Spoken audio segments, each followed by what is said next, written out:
upstairs. We leveled up. Yeah. And We then got I those set out, up and then everything. Well, I thought I was... Except your part. I started the thing. So. Oh, you started the thing! Yeah, So... do the thing! Hi, Sarah. Should we just restart because we were just bickering? Okay. No, bicker! Lay in! Let's do it! Finish it! Let's go! Dang! I'm Jane. I'm Kevin. I'm Tim. And I'm TJ, and we are the Table Candle. Nuts. That's what Once again, we return, and today is Halloween. Woohoo, spooks. It's Halloween, it's Halloween. This is Halloween. And we now have officially Oh, our yeah, Halloween copyrighted. decorations from last year. Which, by the way, if you want, we are actually going to be returning to that sometime shortly. The Fifth Realm. Yes. So if you want, go watch our previous Halloween from 2019. We do have the thingy on, right? Yes. Yeah, it Okay. is doing it. I was just making sure. Yeah, that would have been one of the many previous mistakes. Anyway, let us begin Well, this we're all gonna wonderful die. Halloween story. Woo! Which is coming to an end tonight. Yeah, Fifth this will be episode, Halloween. As far as we can tell. As far as we know. I mean, Oh, we'll be revisiting. it's a role-playing game. Yeah. Yeah, we have a plan, but essentially there is always the chance that things can go ass ways. Yeah. Things could definitely go sideways Someone could tonight. throw a monkey wrench right into the middle of the plan, and Yes, it would be me. I'm literally expecting it at this point. I have plans. Oh, now you got to throw the No, monkey wrench. you said don't worry about time. I know. I said no. I said I'm not going to worry about it. Which, speaking of time, we are going to go ahead and get started because I don't want to have to cut more content than I already am. Okay. So, last we left off, through the cutscene, we all Come out of the television. tumbled out of the television Mm-hmm. and come into a... We are unconscious, but we see that there are a group of witches, of people surrounding this television and the pentacle on the floor and the spell that had been broken by an act of true love. These things happen. I know. Isn't it just adorable? Anyway. Not so much for the witches. Oh yeah, that's so much for them. Okay, I was going to say, like, for costume's sake, I'm not going to do my glasses, but otherwise that's giving me a headache. Yeah, use your glasses. Yeah. Do it. What? he says the fairy queen I will can't use explain spectacles. why I was trying to not have glasses on at the end, just because it's relevant for the scenario that we are going to. Anyway, so we're going to open up with a small cutscene away from the Punkinheadz. You see a large toad-like creature hobbling down a hallway. Bright yellow eyes glancing to and fro as it walks down the hall and enters a chamber. In it, you see a large four-post bed with, dark gray sheets draped over it, and this creature hobbles up to the bed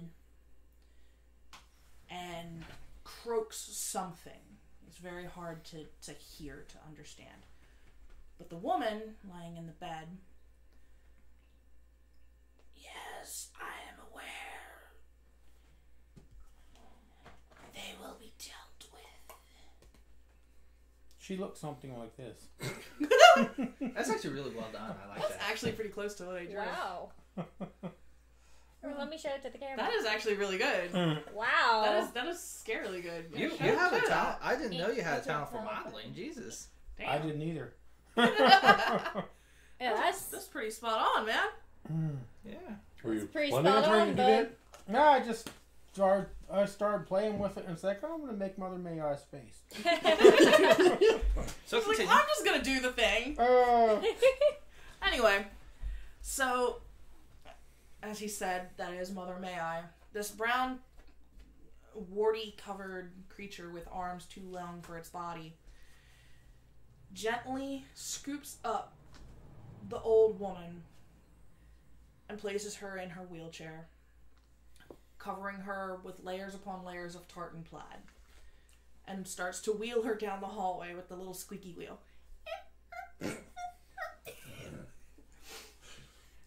You guys, as we fade to black and focus in on you lot. Wake up? Yeah, you Wake up! You are in a darkened room. You can barely see. You feel stone floor, stone walls, but you can't move your hands. You just feel it under your body.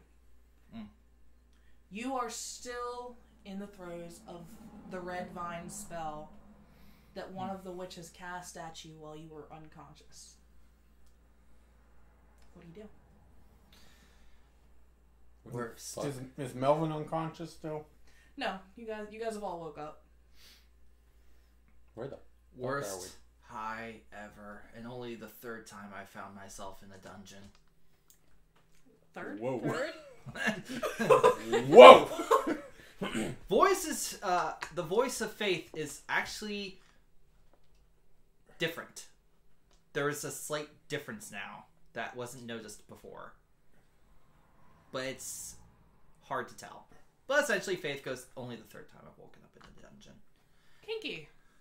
She goes, you don't know what dungeons I've woken up in. I hate to tell you guys, but I'm really thinking hard. But I can't think of any scene in any movie where anything ever good happened in a dungeon. Allison just laughed nervously. Alright, hold on. Sound off. Who's here? Allison. Faith. Melvin. Icarus. Andrew. Alright, we are all here. Good. We're all here. Where is here? A dungeon. This is only the second time I've woken up tied up. No, wait. Fourth. I forgot the other 2 times. Perhaps we should sign you into therapy when we get out of this. She goes, oh, no. There were good tie-ups. Except the one. That was definitely a cop. There are good tie-ups. Or maybe get her contacts. She goes, I have contacts. Honestly, this is the part where I will say this. If you were to look through Faith's phones, there is no saved numbers. She memorizes. It's a one weird thing. She memorizes all her numbers. She punches them in. Oh my gosh. Okay. So, anybody have a handle on what's holding us? Maybe we can cut out of it. Icarus, did you bring your pocket knife?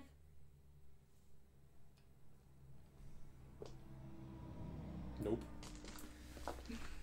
He's Faith. tied up, and he just starts patting Patting the his- little bit of Ass he can get to. yeah.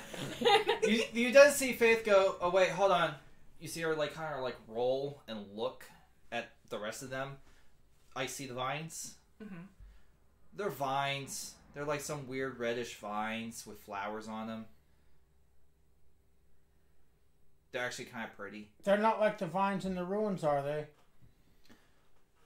Moat room. They're not hurting you. They're just tying you up. Is it like Devil's Snare? She goes, hang on. You see her kind of wiggle her way over. She looks at the vine. Little snake. Like an inchworm. Wait, hold on. No. She inches her way. She does this. What are you Each doing? time using her chin to move her forward, slamming her face in. Finally, she gets over, rubs her chin a little bit, and then she looks at the vines. Okay. Do you want to roll to take a look at them? I look at the vines. Am I just adding, what kind of skill check would it be? Intelligence? I would say it's a wisdom check, because he's not book learned on this stuff. 6. I was hoping for a skill. They're very pretty vines. You're pretty sure that you want to get this as a tattoo at some point. This would be such a cool tattoo. And She licks the Allison? vine. Wait, hold on. You did say they were pretty. She licks the vine. Whose vine did I just lick? Andrew. Excuse me. How's it taste? Interestingly enough, you know the smell of ozone? Yeah? It tastes like ozone. Oh, so not very tasty. What does Depends. ozone taste How like? often do you lick batteries? Question. Faith. You then hear a God. No. Okay, so as you are instantly regretting your life decisions, having licked a battery, Hey, it looks tasty. in walks 3 women. One of which is a youngish woman of about 18 to 20. She's wearing the stereotypical purple witch's hat. Just you can tell she's kind of got the aesthetic down. And she's flanked by 2 other witches. One of which you recognize. It's Dana from the Annabelle dream. Oh. And they look at you. They look really hard at you. I wonder why. Vine tastes bad. Vine tastes bad. But the video streaming service was so good before they canceled it. Oh. Vine. Wow. Taking it back. It took me a while. Okay. So they look at you and they tell you, well, it was unexpected. We didn't think that you would break free of the spell. But Who would make berry vines? Who would make berry vines at all? Can you stop screaming in my ear? Willow waves her hand and the vines wrap over Faith's mouth, muffling her. Under normal circumstances, I would thank you. Why? Look at the battery. Melvin Eugene has an extremely smug look on his face all of a sudden. Melvin, that is not a normal look on your face. He says Melvin Eugene. My apologies. Melvin Eugene. He says, I knew I was right. All my life I knew I was right, and everyone told me that I was wrong, and it's just because I was retarded and all that stuff. You're But not I retarded. always knew that magic was real. The witches are just like looking at each other and just kind of And like, here, you done cast a spell, and it made Faith's mouth disappear so that she can't talk no more. So magic is real. I was right. And all the people that were in school that told me that Melvin Eugene was just a retard, and that's why he thought that magic was real. And magic is real. Melvin Eugene was right. Willow just pinches the bridge of her nose, does a hand motion, and all of you are now up on your feet. Your hands are still bound, but you are walking. And now I'm walking without having to spend any calories. And this magic is really cool. I really like this. This is fun. I like this. Where are you taking us? Hopefully someplace You really hear cool. an increased scream as Faith takes another lick, trying to get out of the vine. You hear it crunch as though she just took a bite out of the vines, and then you hear her Bite? go, A You bite? take 1 point of damage. A bite out of the vine? You already know it tastes bad. yeah, but You can't talk. Yeah, you You can't talk. You just hear moaning. Where are you taking Are us? you eating the vines? I am taking you to see Mother May I, who is going to fix this mess. Oh, that's the old bitch, isn't it? In the wheelchair. The 3 witches just like look at each other like nervously, like. Are Icarus, when we get there to Mother May I, walk up and slap the old bitch right out of the wheelchair. You hear another She's really scream. nasty. I mean, You guys are walking down the hallway as you're saying this. And she's nasty looking. She looks like something that a cow shit out of its ass and then stepped on. Melvin Eugene, under normal circumstances, I'd appreciate your Crunch. commentary. However, it might be Another 1 point a of damage. I already took smarter, it off. I figured it was just 1 point. a smarter situation not to threaten the head of the coven. Oh, I already did. Yeah, let's not do it more. As you guys are walking down the hall, bickering amongst yourselves, despite the ever-present threat of witches. I'm trying to be smart about it. I'm like, shut up! Melvin Eugene thinks it's too cool to be scared of it. Question. Faith suddenly remembers, so he doesn't have his bat. Do I even have my guitar? Nobody probably has anything. I did Nope. think so. You do not have your guitar, you do not have your bat. Ooh, I need pieces. Okay. Where are we? You guys are coming. Oh, wait, wrong one. I need this. What? Oh, coming apart. Okay, because you guys were upstairs. No, will you take this? Nope, leave it be. I pulled a leaf out of your book. Oh, cool. You guys are being walked down the hall. Do you have the other mini? I'm just going to use the one. Oh yeah, instead the villain Willow. Yes. There she is. I've been printing out everybody's Alright. characters, including the bad guys. You guys were up in here, in this room. Oh, I think I fudged up the map. Oh well. And you guys walk into a circular chamber, not exactly made to scale, because this is more for narrative than actual encounter for the moment.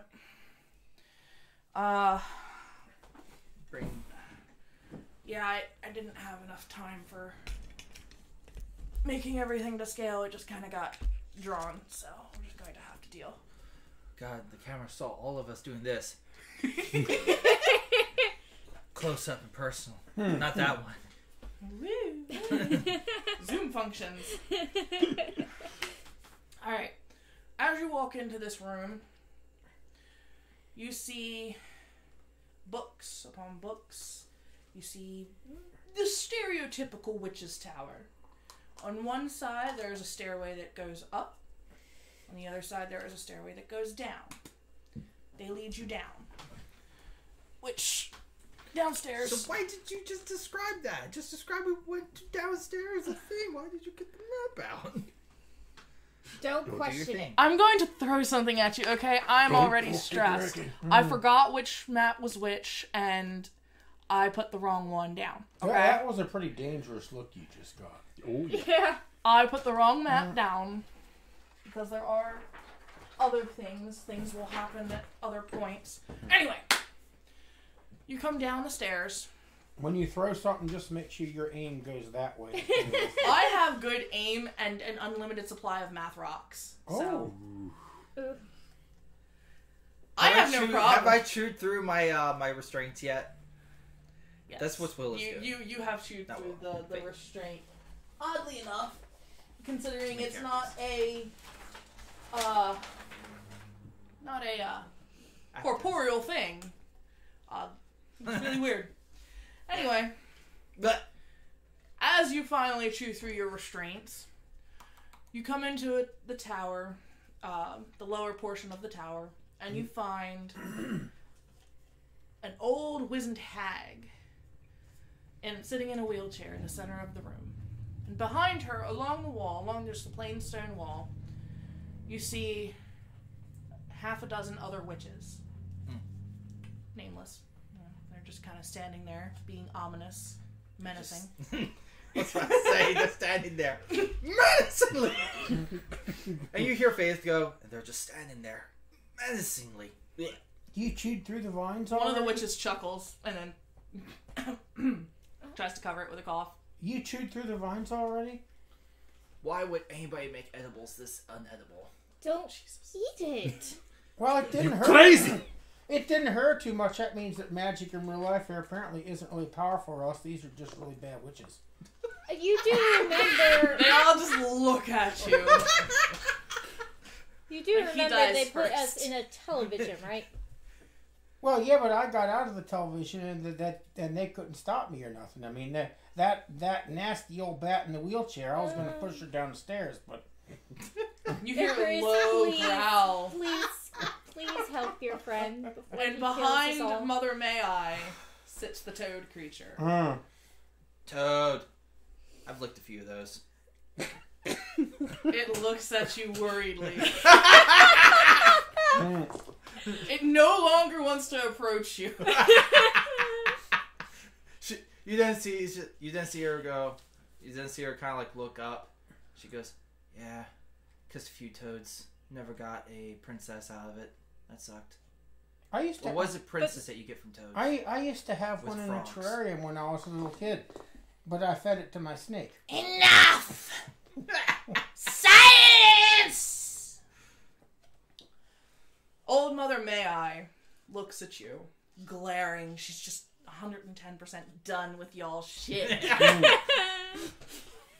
You I had No, I I- had some annoyed more. me for the last Melvin time. gets real close to Faith and says, "That's the old bitch." Faith looks at you, looks at her, looks at you, and she goes, "She's not a dog, though." What? What? Oh. Melvin starts laughing loud. We're gonna die. Thing is, I'm baked out of my mind. I know you are, and I'm rolling with it. Mother May I glares, and the coven behind her kind of shuffle and look at each other. You can tell that they're really nervous. Mother May I looks at you and says, "The spell failed. We are going to try again, and this time it'll be much more painful. I cannot afford to fail this time." And she looks at Willow when she says this. You then hear Faith go, "Put on a credit card or something." Why are you putting us under a spell, if I may ask? Melvin leans close to Faith again and says, "If she wants us to work better, she should use the Japanese horror movies because their monsters are a lot bigger than our monsters are." Didn't they do that with the Grudge? Yeah. Yeah, but that was the wrong kind of a Japanese monster movie. It didn't have the big... I mean, like the big monsters. Godzilla. He's talking Rodan. about kaiju. Yeah, Godzilla. Okay, Rodan. hold on. We're talking. We're just kind of like No, mumbling you're fine, here. you're fine. She's dressing. That's all Go right. ahead. So, Old Mother May I looks at you and says, and I'm going to stop with the accent because, oh my fucking god. She looks at you and says, "Every 7 years, the Fae pay a tithe to hell. And they are in charge of gathering people for the tithe. You all are destined for hell. And such a good thing, too." And she looks at you two, and she looks at Faith. Such nasty people. Such abominations. Wait, hold on. What is that? Do you have evidence on how poor behaved we are? Because I don't think I know. Faith goes, "I've only ever killed one person, and that was in self-defense." You killed someone? Well, yeah, they were trying to kill me. I don't like getting hanged. That kind of puts a negative thing on life. Did you kill him with your guitar? Did you hit him, club him? This was before my guitar. Oh. Mother May just like shakes her head and goes, "That is enough. Willow, prepare the spell again." As Willow starts to move, you hear a chuckle. Sorry. From the shadow. Just a very light, airy. And as you look, out steps a very tall, regal woman wearing a long black cloak, her pointed ears standing stark against her dark blue hair. Yeah, I know. I tried to go for the fucking theme. And immediately the entire coven gasps and bow, including Willow. Old Mother May looks up and gasps. "My queen, we're preparing them now. It won't be long before." She waves her hand. Where's my dice at? I just realized that. Oh, yeah, you'll need those. I actually don't know where your dice got to. I was hoping. Is it in the pumpkin? See. Haha. Cool. Pass it down. I gotta test his knowledge. Oh no. Uh-oh. This could be really bad. We're really good. Oh no. He looks at Melvin, gets close to Faith again, and says, "It's Elrond's wife." She looks at you,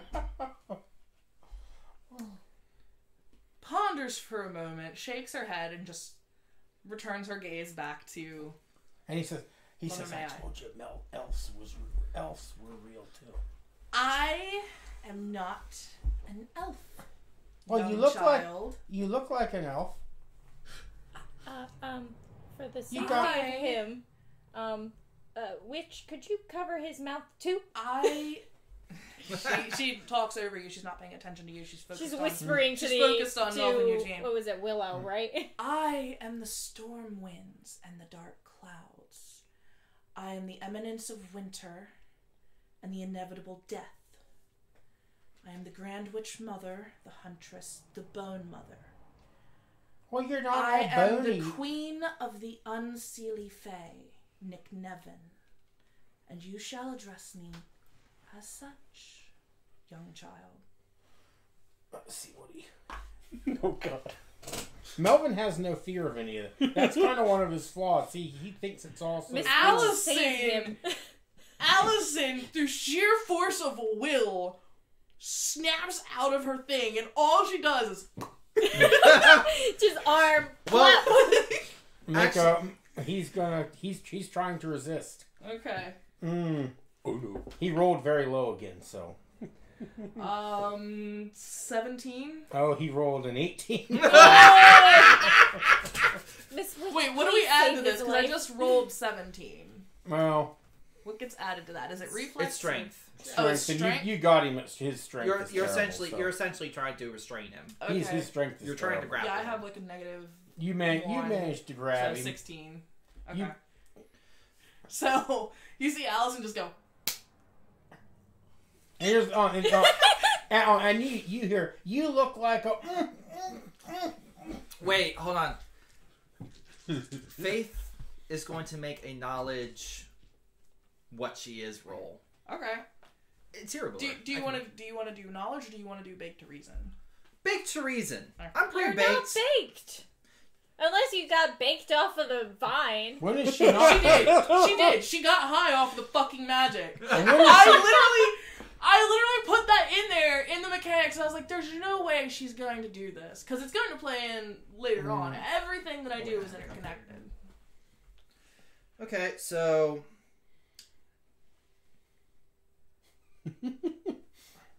You got high off of magic vines. 35. Oh dear God. Okay.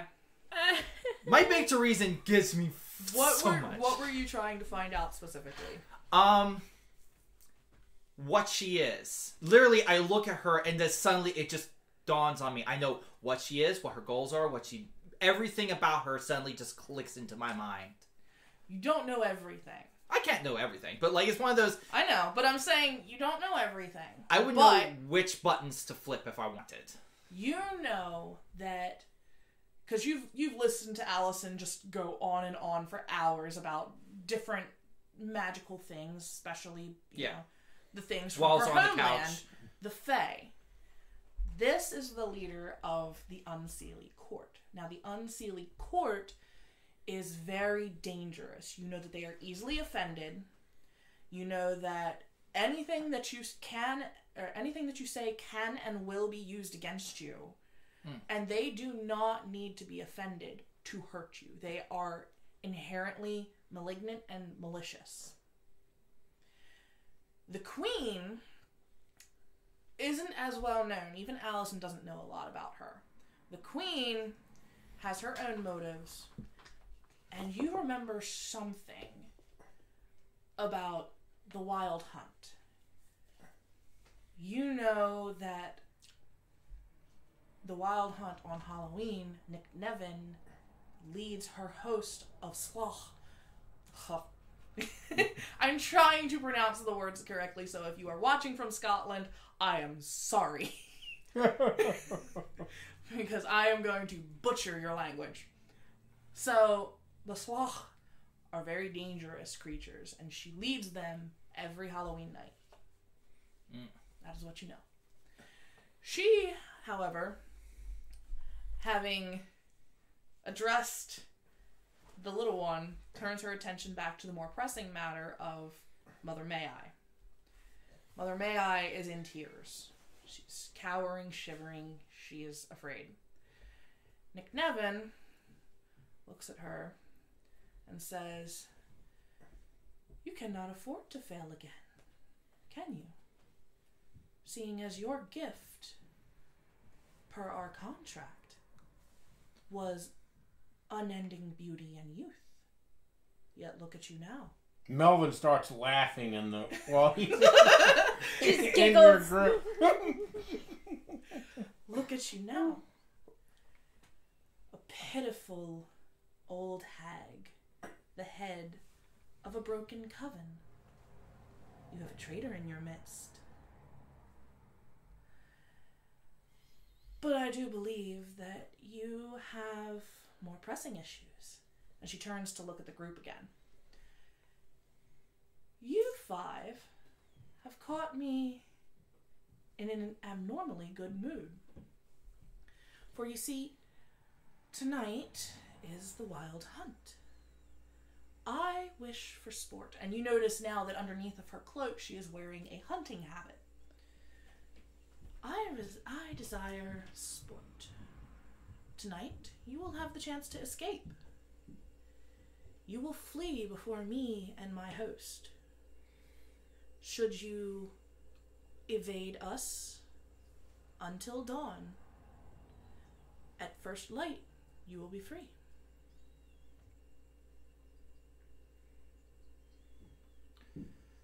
Okay. You see Faith nod. She goes, "Excellent. I like it. Simple. Can we get her subtle." stuff back? What did you say? Can we get our stuff back? The only thing that you have left to procure is your soul, young child. Everything else you do not have. Wait, hold on. Faith is going to make a roll. A barter roll. What? Oh, okay. Now things are going to get interesting. Here comes the attempted monkey wrench. Oh A barter roll. no! Oh Wisdom, you would say? Yeah. Okay, it's a 17. Okay. What she says is essentially this, and I'm going to paraphrase because Okay. I'm not as elegant as I was wanting to be. Essentially, you desire sport, but the best kind of sport is the ones... Essentially, she's going to use predator logic. Is it sport to hunt down the rabbit that can only flee? or is it more sport to hunt down the fox, which can fight back? Ah. But you can fight. She goes, you defang the fox. Oh, the fox is not defanged. And she points to the ring on his finger. You have metal.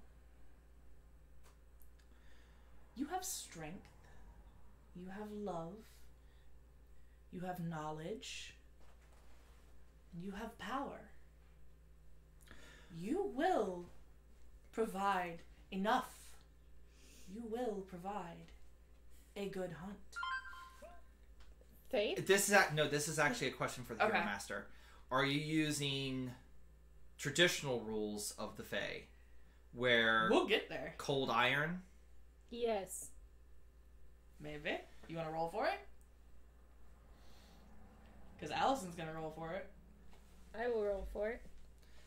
I mean, I know about her, and I probably know Allison's my not bait picking to up on reason.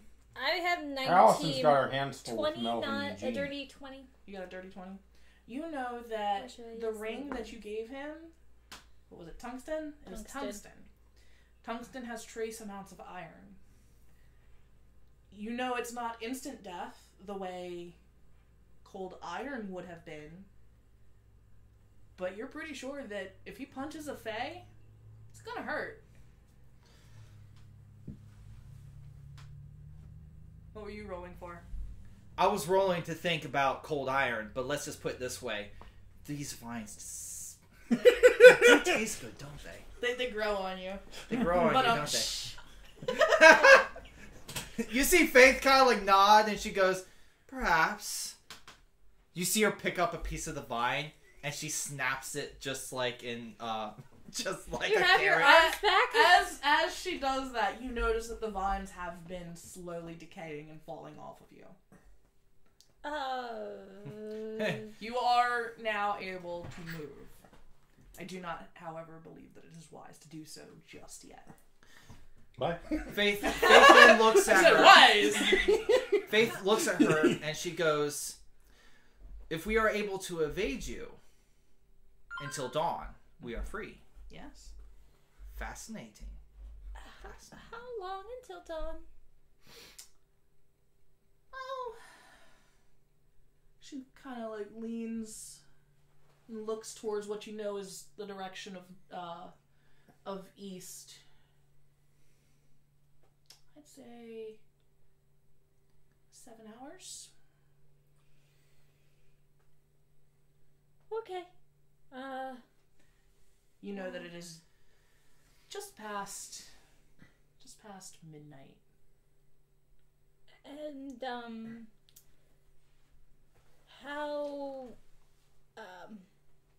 how long do we have until you start your hunt? Well, the longer you tarry, I'm going to make a traitor roll. They go, what? Hey, it's my flaw. At this point, it's just dawned on her, I should run. Wait, hold on. Everything is now accumulated to, through the very big thing of the snapping of the thing, she's kind of crunching. Yeah, this really tastes... Suddenly starts dawning on her, I feel pain. I'm about to be hunted. I'm now scared. I'm going to make a traitor roll. Okay. I'm essentially trying to overcome my... Just like... I'm making a this will save, tastes basically. really bad. And there's nobody to grab a hold of you. This hurts. yeah, I'm preoccupied. I should run. There's always me. 13, which is my will, so... 13 versus your will. Well, no, it's that you decide, you basically, for Hero Builder, you roll a d20, I roll a 13, okay. and whatever I have to roll Well, higher than you. Considering that you are not in combat at the moment, you are just scared. You were about to run. I would have set it at 14 if I had known prior. But you were about to run, but you steel yourself just long enough because you know that there is safety in numbers. You alone might not stand as much of a chance as you with the group. Right. So, that being said, Old Mother May I Do the Fae pipes like up. music? This is the part where I'm actually going to start trying to throw a monkey wrench into this. We'll get there. We'll get there. If you, No, if that's you my can, you question can for the choose, Hero you can Master. choose to start playing if you like. No. I'm Do you asking. choose to start playing? Do you have a way to play? Well, no. She could My just question. watch My it question is, from my don't baked know right reason. You don't know right now. All right. Okay.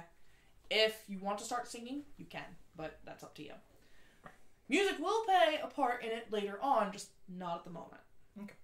Okay, where was I? Shoot. You done through me. Where? How long until? Old Mother May I pipes up. I have his soul. He can't leave. He can't leave. He can't leave. He can't leave. He can't leave. He can't leave. And she pulls out from her tartan small jack-o'-lantern, glowing red. And she clutches it to herself. He can't leave. He can't leave. I won't fail. I won't fail. Nick Nevin chuckles. Looks at you guys. Good luck. You will know that the hunt has begun when you hear my hunting horn 3 times. And she fades back into the shadow.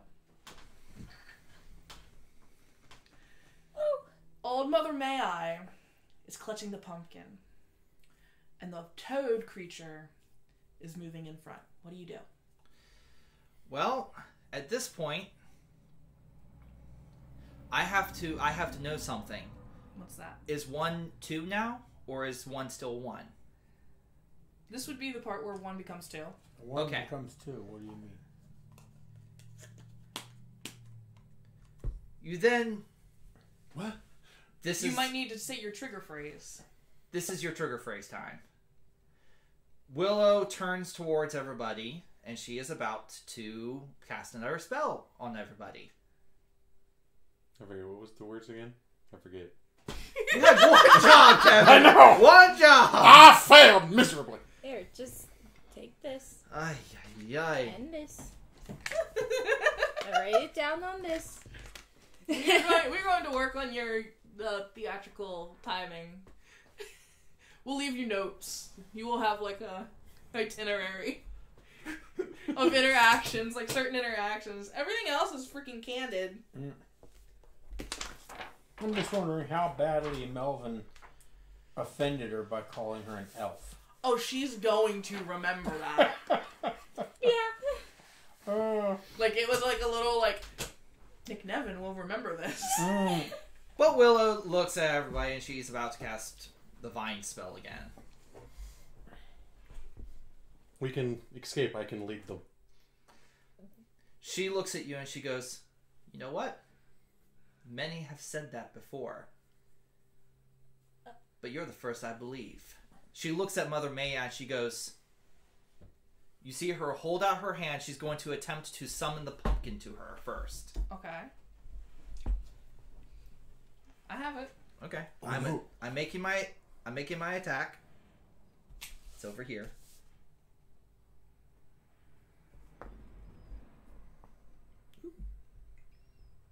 What'd you get?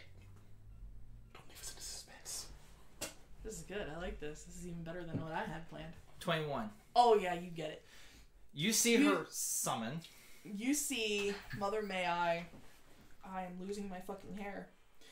You see Mother May I clutching the pumpkin with her weak, frail, withered hands. One withered hand. And all of a sudden it just... Oh, it's only one? Yeah, she had one hand is crippled from palsy and she can't even use it. Yeah, so it's... Like, Yeah.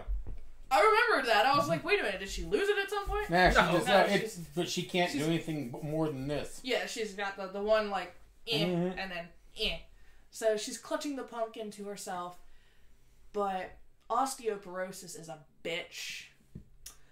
And... Sorry, I can't help. Her strength, dex, and constitutions are all ones. So. Oh, yeah. So you see this pumpkin just push her hands apart, and she screeches in pain as her bones and joints creak and crack. And the pumpkin flies across the room into your arms. Willow grabs him, and then she yells, "Catfish!"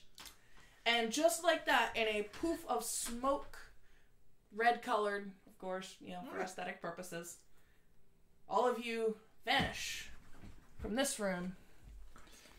Can I do a quick little cutscene? Yes, go ahead. We then see 5 little dolls that look like every single person, including Willow. Willow's little doll has a little stub with a little extra with a middle finger. And they burst into flame. Nice. You guys have escaped the witches. And have gained... You have gained... Willow has joined the team. 6th Power Ranger. Da-da-da-da. It really sucked that you overpowered Melvin. I've actually, for those in the Because group, I've actually been planning that. He one was for a going to while. tell the queen that Maleficent And you was a ruined- much better looking fairy than she was. Oh my god! You would have died on the spot. I'm not going to lie. You would have just been out of the game. Time limit be damned. You would have just died. So Melvin's flaw is he sort of doesn't he loves that he's in these, but he doesn't actually believe any of it's real. So, now 6 of you find yourself in a small wooded clearing with a symbol etched into a large boulder that you are now standing on top of. Melvin says, this kind of reminds me of Diablo. Faith suddenly is like going, whoa, that was really trippy. Willow's just kind of like panting a little bit. She goes, can't believe that worked. And she then throws you the pumpkin. I catch it. I was about to say, you might want to catch that! Do I catch it or not? Not catch it. You just turned on your entire Are you crazy? coven. They stole... The smartest bitch in the room always stole my tater tots first off. Before we get into that, as you touch the pumpkin, everyone feels their memories coming back. And you now remember what brought you to Scotland. The passing of Uncle Charles, the reading of the will, the passing of the property over our father, who brought his lovely wife, his second wife, our stepmother, and her spawn of Satan. You remember going into Uncle Charles's study, and there you saw a little brownie, a little fae. Only Allison and Andrew could see it, of course, but it expressed displeasure at you for having taken a baseball, a signed baseball, that Uncle Charles had cherished. Flash forward, your memories pass through about a week of traveling the Scottish countryside, all across the Highlands. You remember being approached by Willow and a tall witch with long black hair. She didn't look like a witch, but you remember catching a glimpse of her. She was one of the other ones, the one beside Dana and Willow, who had come to receive you. This tall woman referred to herself as Raven. Raven, Dana, and Willow were the ones who captured you and brought you to the Fey world for tithe. As the memories fade, and you now realize you are technically still in the real world now, so death is a real possibility. You remember the last thing you saw was Willow's face.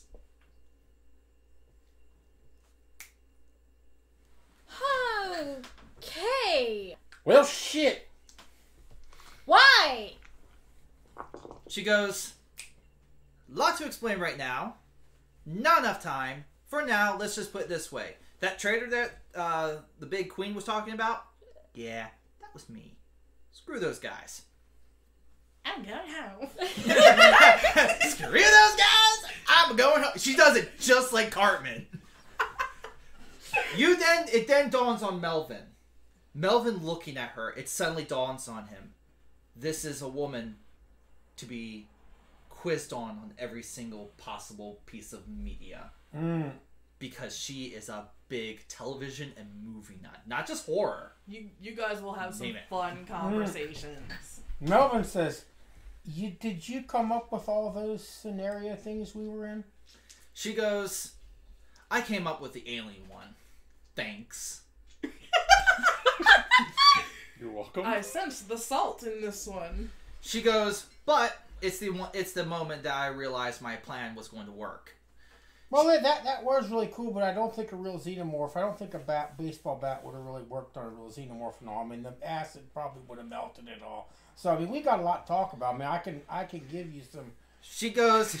Hang on, Melvin. One more second. Melvin Eugene. Faith is currently looking at her, like, what's going on?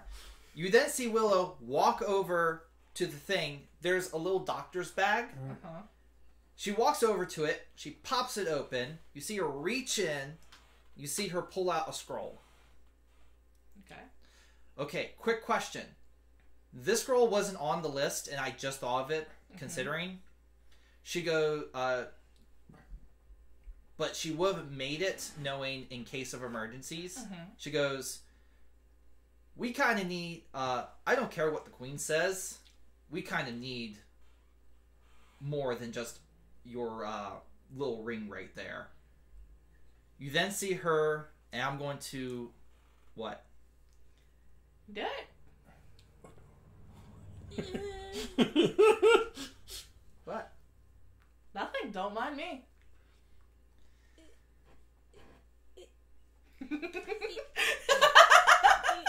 Could the hero master have thrown a monkey wrench yourself into your monkey wrench? He looks like he's totally just got the bombed. plan. No, the plan is he's frozen. That it literally teleports their items to them.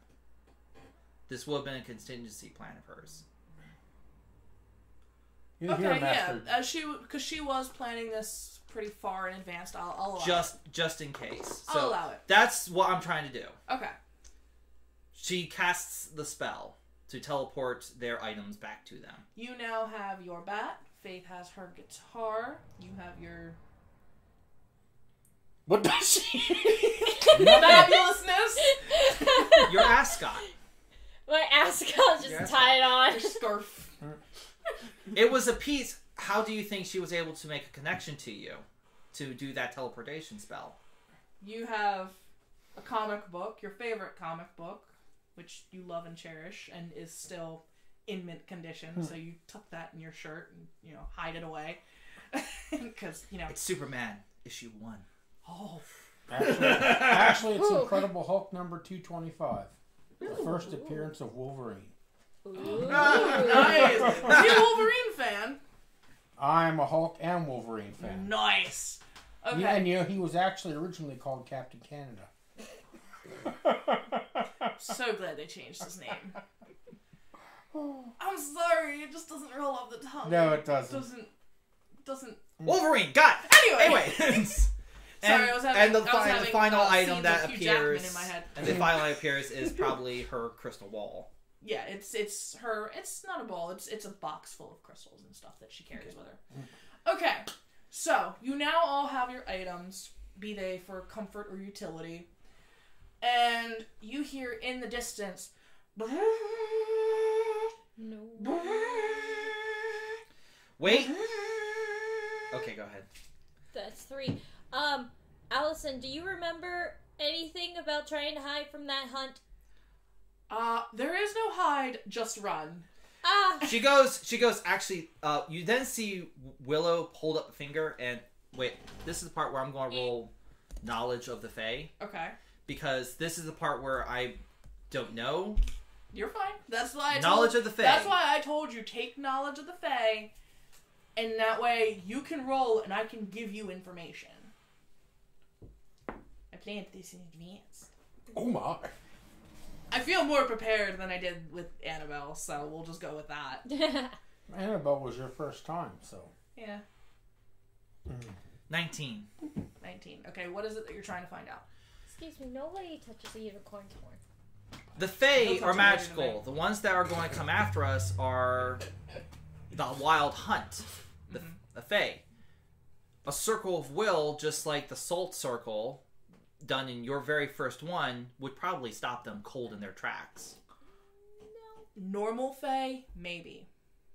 These Fae, No. no. These are once a year terrors that come out to play. This is the epitome of everything Halloween stands for in Scottish mythology. Samhain. Salt Circle is not going to do diddly squat. The Queen told you how to escape from this, and that is the only way that you are going to survive. Survive until dawn. Mm-hmm. I suggest we We get run. moving.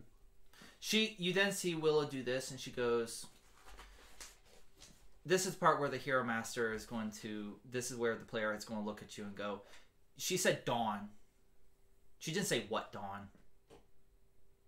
There's dawn all over the world every single hour. Dawn in the location we Yeah, are. where you were at. Yeah, where but we that were. wasn't said.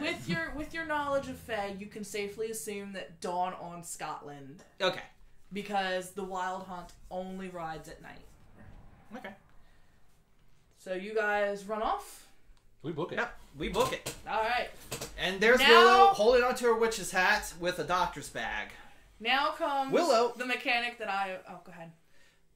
I haven't described Willow like in full detail. She has 2 multicolored eyes, So, purple hat, purple everything with green, and she is hoofing it with a doctor's bag that looks, well, very old. Very, very old doctor's bag. I'd choose a different color if I were you, since Faith is already purple. Purple and I think he's going for a theme here. Really? Yeah. Don't worry about it. So, What if she comes back? you hugging your pumpkin and your bat, because, Good. comfort, and now can actually feel like your soul back in your body. Which, by the way, you notice that the pumpkin is no longer glowing. All the pumpkins that you guys had didn't show up physically, but his did. His was the only vessel to have survived, and now it is empty. You can safely assume that your soul is back in your body. You can drop the pumpkin. Yeah. Drop the pumpkin. You don't need it. Yeet! Just yeet the pumpkin. Or you could use it Pumpkin as a nice chunkin'. weapon to throw at somebody. Right? He runs off and grabs his pumpkin again. So that's a good idea. Use All right. his weapon. So this is the mechanic I was most interested in. I am going to roll on a D100. I have a list of 100 different events that could happen. Oh boy. Oh. Your Cool. goal is to outlast the Fae. You have to escape. So let's see what your first event is. Oh boy. What kind of die? Where's it at?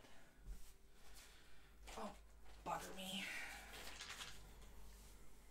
Oh, cool. This is actually pretty fitting. Your first event, you guys, I'm just not going to bother with the maps. They're only important if I actually need something. You guys come into a clearing. You burst through the tree line. And the ground beneath your feet is starting to turn a little marshy. It's a little wet, We're in the moors. And off in the distance, make an awareness check, everybody, while I do this.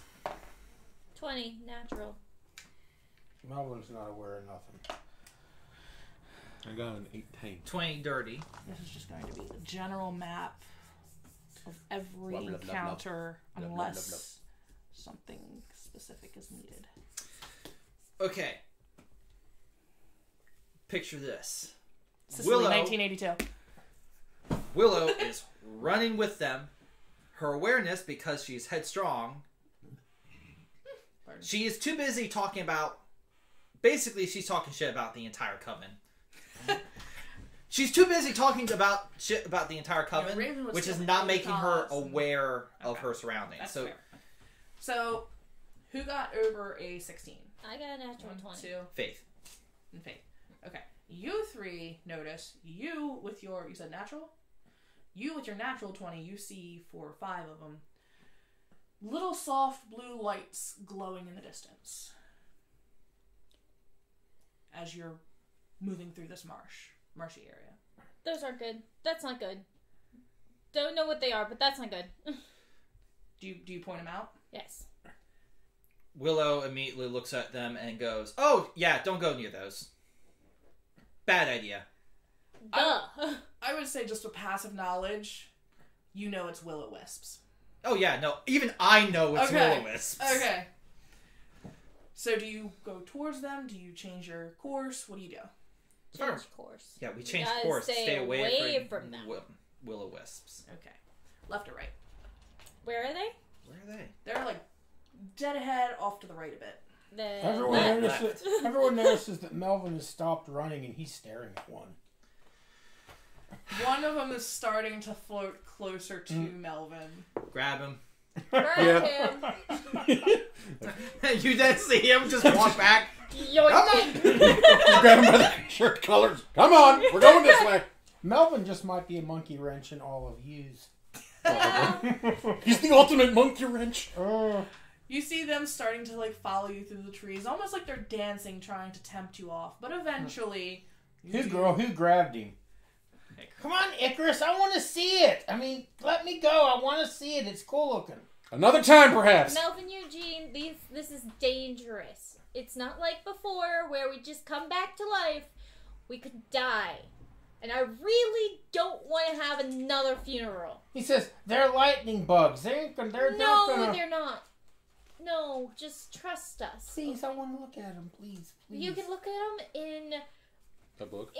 Allison's books. That's not We like have the real thing. plenty of books about them. He sighs and sort of deflates. It's not like the real thing. I know, but it is better. It's safer than the real thing. all right, So We what? get through that you encounter. get through that encounter He's moping. without having How can you they know, hurt me? Are they suffered gonna anything, flash which me is to death? good. It's a nice Mm. start. But as you're going, Are they going gonna along, twinkle me to death?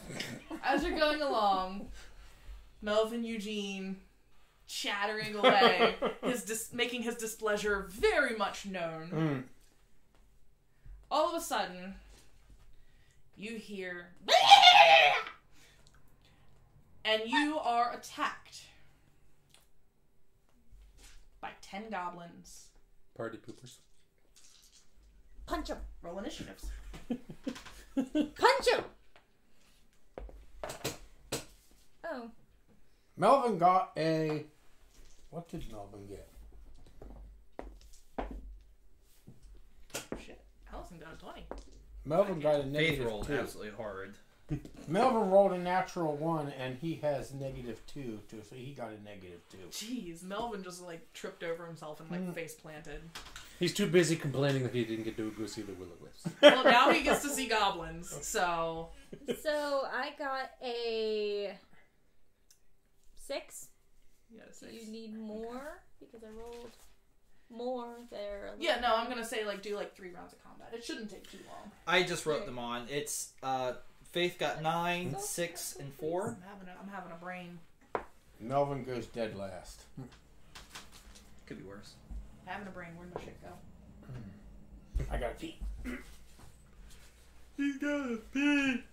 Don't knock anything over. I'm trying Oh, not good. That gives me a chance to get my shit together.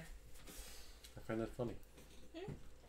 Where do you What, guys all keep 3 rounds? these, by the by? But There should be a little red tin over there. Can we pause for a second? Oh yeah, sure. Yeah, go ahead. And we are about to pause.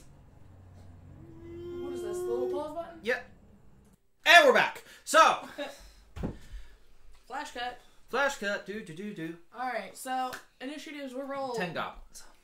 10 goblins stand in your path that I can't see over this thing. So fuck this. Do they look like they're attacking?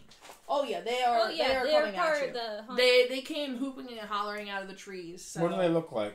Classic goblins, little green guys with big ears and... They look like the classic goblin, but they're not cartoony. These things are nasty little creatures in shades of green and brown. Pointed ears, yellowed, So the nasty teeth. Hobbit, like the live action Yeah, movie. but still small. Yeah. Melvin says, Well, the goblins are they're a better effect than the Fairy Queen was. Maleficent looked better than she did. Alright, well, since the goblins rolled like shit, Allison actually goes first. She's going to look, and she is going to cast Light of Lucifer on the one back here. Neat. And whiff it. Whiff it good. But you did magic. I did. You freaking did magic. Did. But let's address that later, shall we? You did it wrong, but you did magic. Let's address that later, shall we? Who is next? Icarus, you are next. Well, I wonder what I'm going to do. Punch it. And, no, he's going to take his, I don't know, his freaking bat made of metal, which is actually the first time I actually It look doesn't at you. have iron in it. It's no iron. It's No. aluminum. It's aluminum. You obviously But are it isn't- forgetting your toughness. No. It is, however, man-made. It is not instant death like cold iron is, but it will hurt. 6. I've thought about this. You know there's debate over what is cold iron. You know what your best weapon would be? A railroad tie. Ooh. Damn. Don't worry. Actually, a chunk of There pure is a iron. possibility. Fun fact of the day, one thing I will say is, I actually made a character who knew so much about fairies for like a Dresden Files game. Such a good game. Literally, it was a fairy grabbed me and I said, "You have no idea who you just dealt with." And I pulled the little nail I had, and I just stuck it right into him. And he went, "Ah!" I was just like, "Nope." Cast iron skillet will be a good weapon. I'm just going to punch it once. Okay. I'm going to punch the blue one there. Okay. Why did you put yourself right in there? Because I wanted to. I literally started making combat ones just for him so that he could go ham. Don't worry. He fucking punted the shit out of my demon doll, so he needed something. A 30? Oh yeah. That hits. That hits hard. Well, not.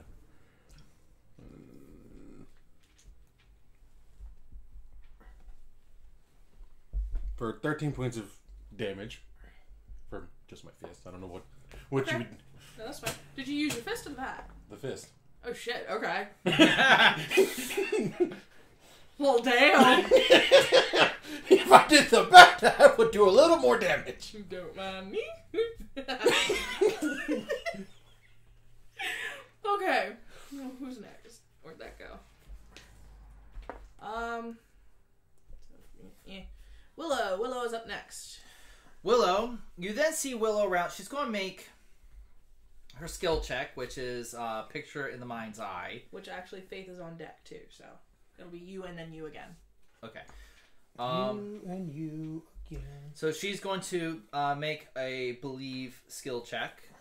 I believe in Essentially, that's how it's working. She has to believe that the spell will work. 16? Yeah. I'm such a dork. I'm like, do you believe in magic? Yeah, young girl's heart. You see her... Just in the back of my mind. You see Andy and Allison just start singing, doing the little doo-wop. You see her reach... You see her go, I believe this will work. You see her reach into the doctor's bag and throw a little glass bottle. Mm-hmm. The little glass bottle... Let's see. I decided it was going to be... Yep.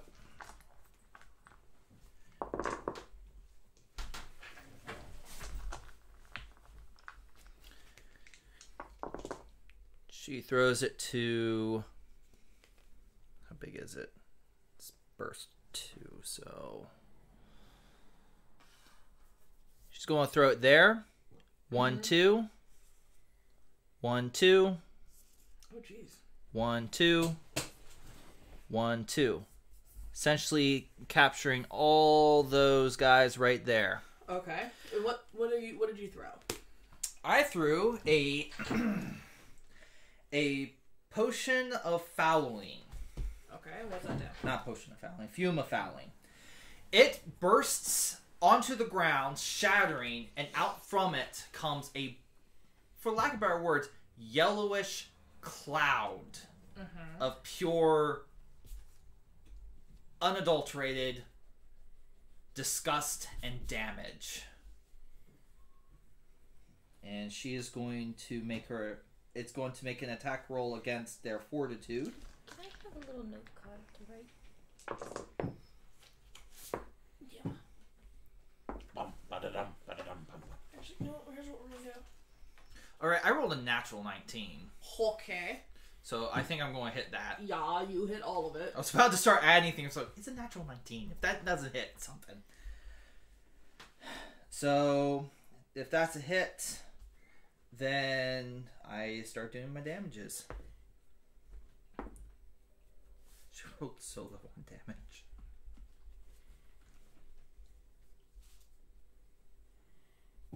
What is the damage? I'm working on it. Work faster. 21 points of damage.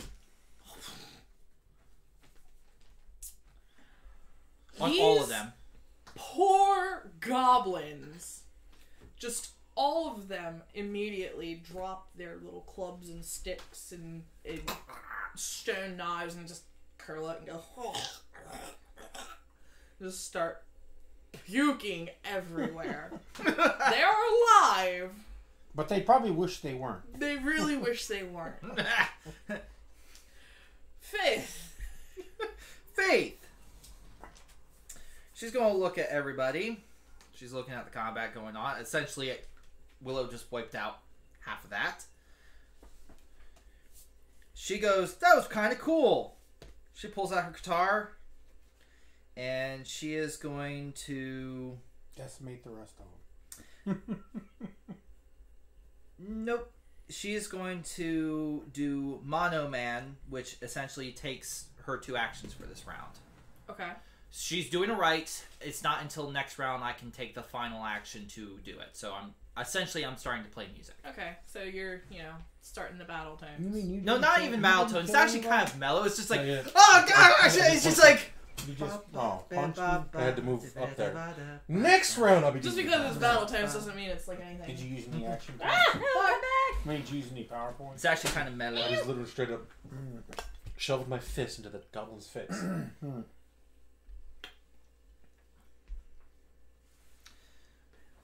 So that's what Faith does. Willow just essentially threw a glass bottle Had a into what? tons of damage. Pin? Oh, okay. Like Like shirt a pin. shirt pin. Yeah. Okay, cool. I like that. Alright. Faith did hers. Who was next? Sorry. Andrew. I'm telling you, the goblins rolled shit. Am I 4? Alright. Well, actually...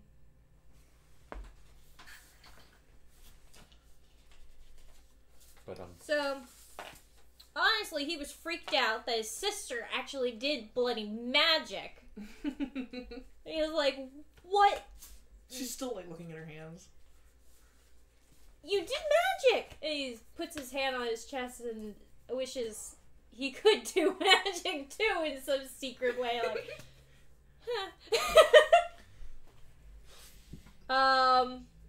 and unknowingly, thinking about like wishing he could protect his own fellow friends, accidentally summons whatever you choose. Okay. So, you hear from the tree line some strange chittering and tweeting happening all of a sudden. And it's just like a huge cacophony of these animal noises. And out of the bushes comes a cat. Not just any cat. This cat's about yay tall. Roll knowledge, Faye. All right, I'll roll. I actually know what it is. Personally, I know what it is. But I'll roll the knowledge fade to see if Willow catches it. I really like it. It's a kitty. Not just any kitty. It's a big fuck you cat. It is a big fuck you cat. I know exactly what you gave me. She actually did roll that very well on it. 11? That's alright. It's still pretty recognizable. It is a Kate Sith. A Kate She. Really? Not a Mulk? Kate She. Mulks are... I gotta figure out what... Mulks Is that are part of the is that a Scotland? unseelie. Yeah. Is that a Scotland thing? Yeah, but... It didn't show up in any of my research. Mulks are definitely unseelie. Let me see real quick. Well, this can't be on No, because you can't be wrong enough to make an evil kitty. Have you seen... You've never heard of a Mulk? Mulks I don't know a lot Mulks about... are evil. I don't know a lot about Irish Fae. and Celtic. I'm not real big. Don't know much about Irish or Scottish, Celtic. too. Scottish. That is Okay. not like an actual Fae from what I'm seeing. It is a Dresden File thing. Oh, Is really? it totally just Dresden? Mm-hmm. Wow. You have Dresden. Dresden Files is cooler then. You have Fuck Dresden you. knowledge. I'm sorry that his creativity was cooler in that department. His creativity is cooler than I the think Irish Faith's gonna creativity. die here soon. So what Yeah, is it go ahead, called throw so a shoe I at can... me. Hell if I care. It's mine now. That's alright. I'd rather go barefoot anyway. Fuck you. What Anyway. is it called Whoa. again? It is a Kate She. It's a Kate sheet, which is probably the inspiration for the Mulk. Yeah, more than likely. Mm. And now I will need to have... By the way, I'm Actually, sorry. no, I have stats for that. I was just. By the way, Yes! I just want to quickly say something. I was just having fun. I know. I did. I know you weren't trying to be offensive or anything. Okay. Anyway, let's roll. Continue. The Kate She. Where the fuck did it go? There it is. I have paper. Do not read this or this. Read only that. Those are Kate She stats. Can you write it down on a note card when you get the chance? Okay. Anywho, do you want me to just take a hold of the Kate She for now? Yeah. Okay, and then we'll continue with that another time, and then you can use it I'll play with it. as you please, because it is the family Fae. One of. There's multiple. Okay, so this big fuck you cat. Do you want to pick the color? Describe it. I don't know what it would look like. Go with like blues. Blues? Okay.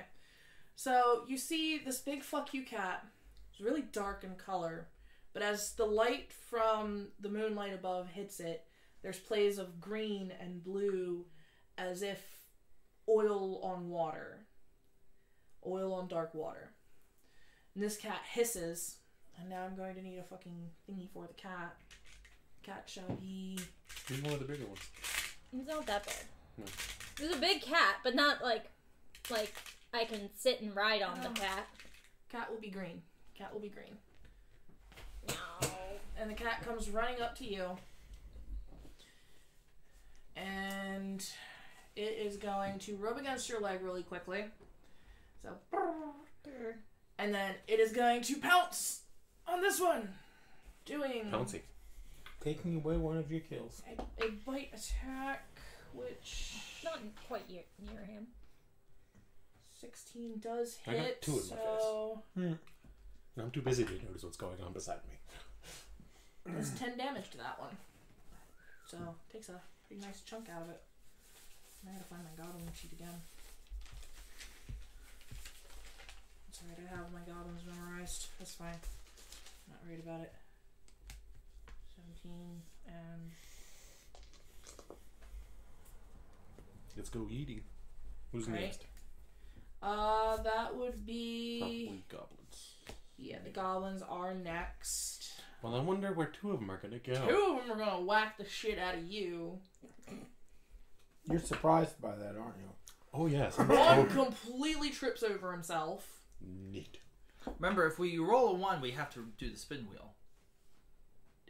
Do we want to do that? I have an hour. always do the spin wheel failure. Go ahead. I'll Alright. roll the attacks for the rest. Alright. I like how you said that you could have had it up this entire time. No, it was... And the spin wheel. I missed the real one. Yeah.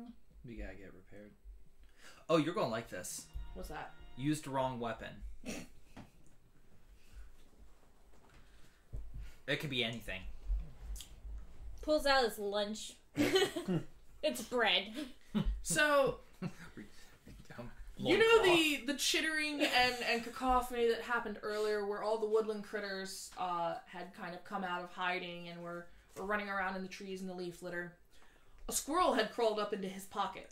So when he reached out to grab his little stick thing from the side of his hip, he pulls the squirrel, which does not appreciate being grabbed by the tail. It then proceeds to clamber up its face and attack it, doing See, this is why we do the fail wheel. It's more fun. 2 damage to that goblin. Oh no. So, Neat! What are the other goblins? the other one, 19 to hit. Against what? What are you trying Just to your armor. Yeah, I hit. Okay. So he does 4,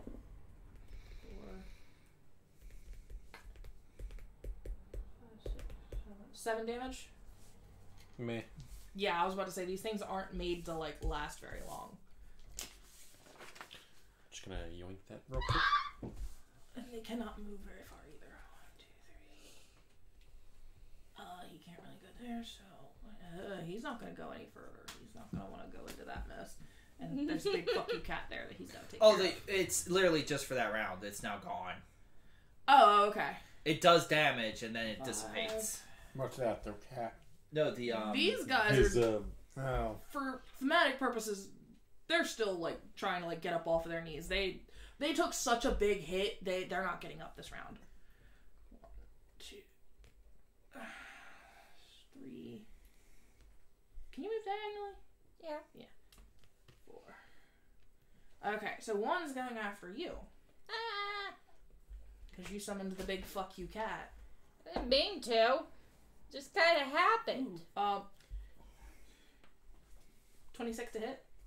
I'm pretty sure that hit. Yeah, that hits hard. but does it hit hard? 7, 8, 9 damage. 9 damage. Ow. Okay. I feel like we need like battle music. I'm gonna start looking up like royalty free battle music. right? Mm-hmm. Ba ba ba ba ba ba ba. Shabba da ba ba. Da da da da da. Da da da da da da da. All right, so these 5 are Ba-dum-bum. these 5 are getting to their feet. Next round, they'll be doing something. Combat to smooth jazz. So, Last is, Melvin. I'm surprised. Like, Melvin over Eugene, 20 you are damage next. didn't kill it, but then Alright, again- Melvin uses his new power on Icarus. And on your next action, you will get +4 to your action. And when you use your power, you will immediately regain 13 power points. Oh shit! spicy. Damn. And what happens is, for the briefest of moments, you look like Wolverine. Sweet.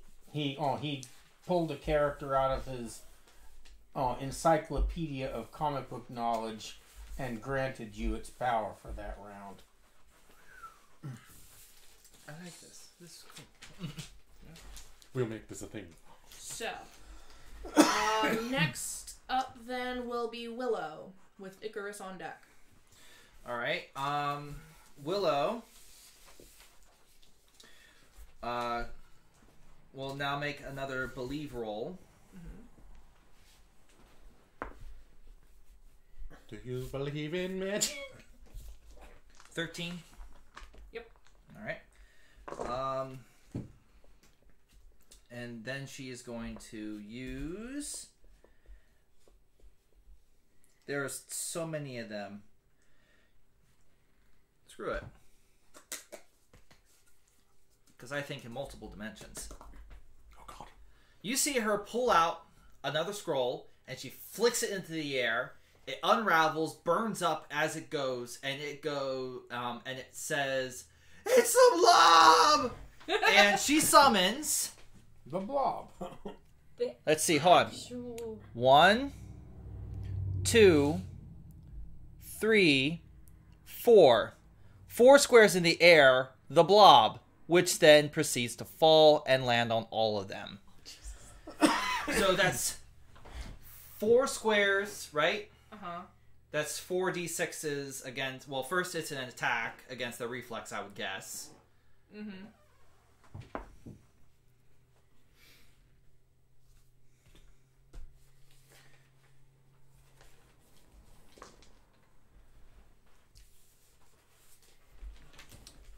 $15 to hit. Yeah, that hits. The reflex wasn't that great.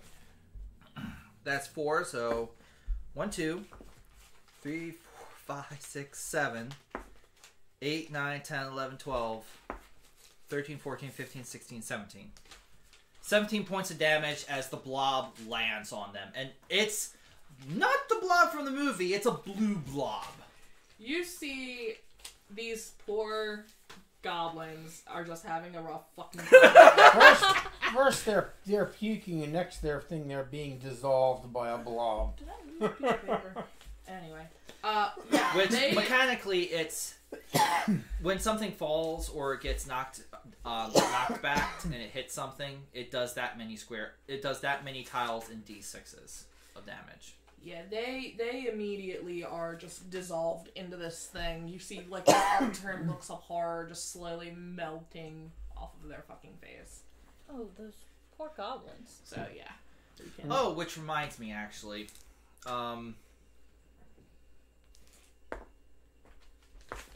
The blob is also destroyed. Oh, It's shit. a minion. It's literally a minion. Its purpose was done. It slams, blob goes everywhere, it hits them hard, but essentially it destroyed itself because it fell that far. It splatters, and they dissolve in the splatter. Yeah. Yep. It only has 5 hit points. Alright. Suddenly, this is So the now it's Smitten, right? Yep, it is Icarus. Plus with 4 who to your, on deck. plus 4 to your attack, and you get to reclaim power points. Neat. Where the fuck 13 did all power my shit points. go? He rolled well. Icarus, so the next one, Allison is on deck. But I'm going to use my bat this time. And I'm going to hit the blue one that's in front of me again. With a power this time. A big one. Do do do do do do do do do do do. A 31. Oh yeah! Oh yeah! That hits. Do do do do do do. Okay. Baby. Okay. 4 plus 10. 38 points of damage with a bat. Probably You know knocked what? his head off. Considering that combined, the two that you are fighting do not have that much HP, you get into your power swing stance with your bat, and you just cleave one in the head, and it passes through like a hot knife through butter and beans the fucking second one, sending him flying into the freaking trees to God knows where, and he slumps to the ground dead. Jesus fucking Christ, man. Alright, who did I say was on deck? Allison's on deck. So how much that's power points me. did you say I get back? 13.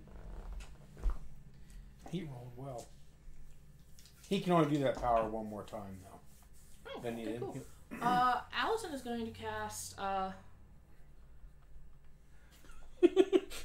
yeah, you know what? One more time. Fuck it.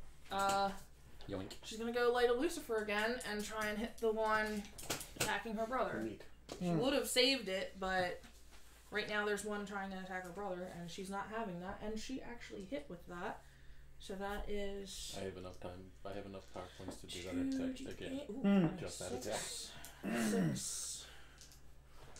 And if it lasts that long, Elphame will probably give you more power points.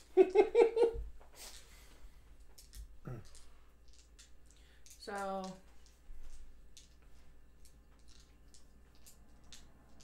Yeah, 12 points of damage. I don't think I had anything extra on top of that. So 12 points of damage, which... Had that one gotten hit? Oh, no, that one hadn't gotten hit The yet. ones So that are that left one's still standing. The one in front of Andy. No. Yeah, it hadn't gotten hit yet, so it's still standing. Icarus is down! Icarus is down. There you go. Icarus is down. Icarus is down. Alright. Slay one is down. Next is... Goblins. The goblins go. Which... Fuck, at this point. How do you roll morale?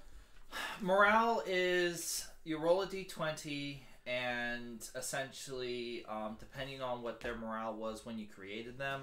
Mm-hmm. Let me see the book. I forget the exact thing, but essentially it's like it's just like a save check. You can do, you can use your own numbers. Yeah, that's kind of what I was thinking because I didn't create them with a morale. Here we go. They have to roll. Okay, so if they have cowardly 19 or less, low 18 or less, average 15 or less, steady 12 or less, bold 9 or less, fierce 5 or less, fearless, there is no running. They will fight to the very end. Okay, so rolling less than it breaks. Yeah, essentially they have to overcome. They have to overcome that number. Okay. Well, they stand. Huh. Oddly enough. They rolled really fucking high. Now they do. They're like, Now they're Let's go! They've only killed most of us. Let's go. instead of being afraid, they're pissed. I don't know if anyone watched Critical Role, but they just remind me of Spurt right now. Before he gets like fucking Gallaghered across the fucking thing by a fire giant. Anyway, so he is going to move towards Willow, the one who fucked up Most of the friends. and then he is going to do the same. Like, you hurt me the first time, and then you killed my friends! Versus what? Just your armor. That's a 12. Oh, Two it fight. hits. That one hits anyway. The other one doesn't. So 8 damage. Alright. And Ow. the one that was attacking you is going to attack Andy again. No. Miss. And that one is going to attack the Fuck you, cat. fuck you cat and hit That is now the name of this cat. The fuck you, cat. Oh, for fuck all damage. and everyone is rolling, adding an extra 6 to their rolls, right? Nope. No? Okay. Yeah, we forgot about Because that. I have been. Well, now we remember to do so. Because Willa has leadership. Make sure you do I mean, that. to be fair, I hadn't rolled very well. Okay. Alright, so Noah didn't have to roll because he was giving it to a friend. that puts next is Andy and Melvin tied with 8. Dexterity? Who has the Melvin's dex? dexterity is 6. 14. Okay, so Andy's first.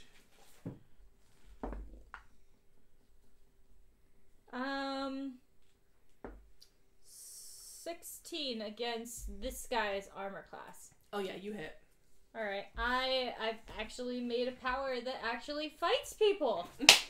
Holy shit! Ah! The James pacifist is done with bullshit. Oh, you love this.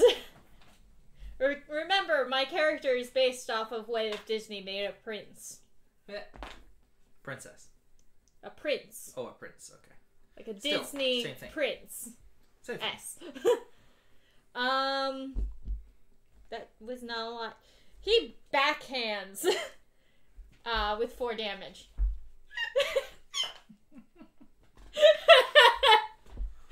I did 12 and 4. You're going to love this. This poor little creature having been thoroughly demoralized, watching all of his friends die, figured I'm going to kamikaze the fucking shit out of this because I don't think I'm going to come out of it alive. Runs up to what it thinks is the weakest member of the group. Whack! Get backhanded so hard that it snaps his neck and he falls to the ground dead. Oh dear. Okay, I will say this. Please remember the rules of Hero Builder, which is if the person who does the final blow does get to say. Well, all right. So how much health did he have? He literally had 3 health left. Yeah, it would have died. I'm trying to It's kind up of to you. speed things No, up. Yeah, it's Okay. fine. You told me to watch for time. Oh, yeah. I'm watching for time. Okay. So This guy's dead. I mean, yeah, honestly, I was going to give the last kill to the person who kills the last goblin. Okay. Like, if you want to I do mean, narrative, if- that's fine. if you guys want to just keep going after 4, you can let Melvin just be sort of a ride along. We'll Up see to where you we're guys. at. We'll Up to see you where we're at. guys. We're going to We'll- try and we'll- get you to we're the end of trying. this. Up to you All right. guys. So where are we now? Round. I Who's just next? killed someone with a It'd be slap. Melvin. Did you just Melvin's backhanded next. the fucking shit? Yeah, Melvin is next. Yeah, well, the next goblin really stands no chance because Melvin rolled very well. You got +8 to your attack, and you regained 17 power points. Nice. Oh boy. That's on top of the +6, so you I got just realized my +14 to your character is attack. based off of Yuki Soma from the Fruits Basket series. Neat. This time the Hulk appears over top of you. Jeez. Alright. So, next then is Faith. Faith. Faith takes an action point to finish the song, which she then uses on Willow to give her a few power points back, which I already made the roll to save time. Faith then, the music goes from very chill to it's Rock Queen once more, but this time she has mastered it. We're at level 5. Everybody except her take an extra 2 actions. Oh shit. And there's 1 goblin left. No, there's 2. Oh. There's 3. Oh, there's 3. Okay, I didn't see those 2. Well, with 2 actions, all I can do is... But I only need to take a 5-foot step there to get close to that goblin. Yeah, just 5 foot step. That's fine. Yeet. You get 17 power points back, so you can feel free to use your big power again. Oh. By the way, it's a quick thing about actions in the mill. It literally goes right back to the top of that particular piece of combat and then goes down the line for everybody. Okay, that's fine. So who was first in combat? Was it Icarus? It was Willow. It was Willow? Yeah. Willow, with the extra 2 actions, will hold them until who goes next. Okay. She's just holding her actions. She's Okay. going to use them at the end of the combat. Oh, I guess it's me then. With my... Yeah, go ahead. Okay, I'm just gonna use the power then. And you have 3 actions. Right? Can I go flying? I don't think I'm gonna need the 3 actions with this power. Yeah, you can go on and attack the next 2.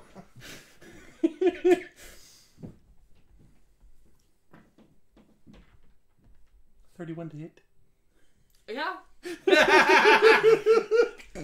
It's like, don't even ask me that question. Shit. These things have an armor of fucking 14. Like, they were not made to, like, withstand this shit. They were just cannon fucking fodder. Well, they definitely fought her. You wanna know the funny thing? What? There were 3 other enemies that were hiding and waiting. But when I asked you about that morale check, it wasn't just for them. The one that I rolled for the other ones, They said, fuck this. they said, fuck this shit, I'm out. They can handle it. It's like they're doing fine. Fuck this shit. 42 points of damage. How much? 42. You knocked the goblin's head off. I think you probably I'm knocked his just head gonna off. say, for the sake of brevity, considering the amount of damage that he is doing, they're not gonna survive. No.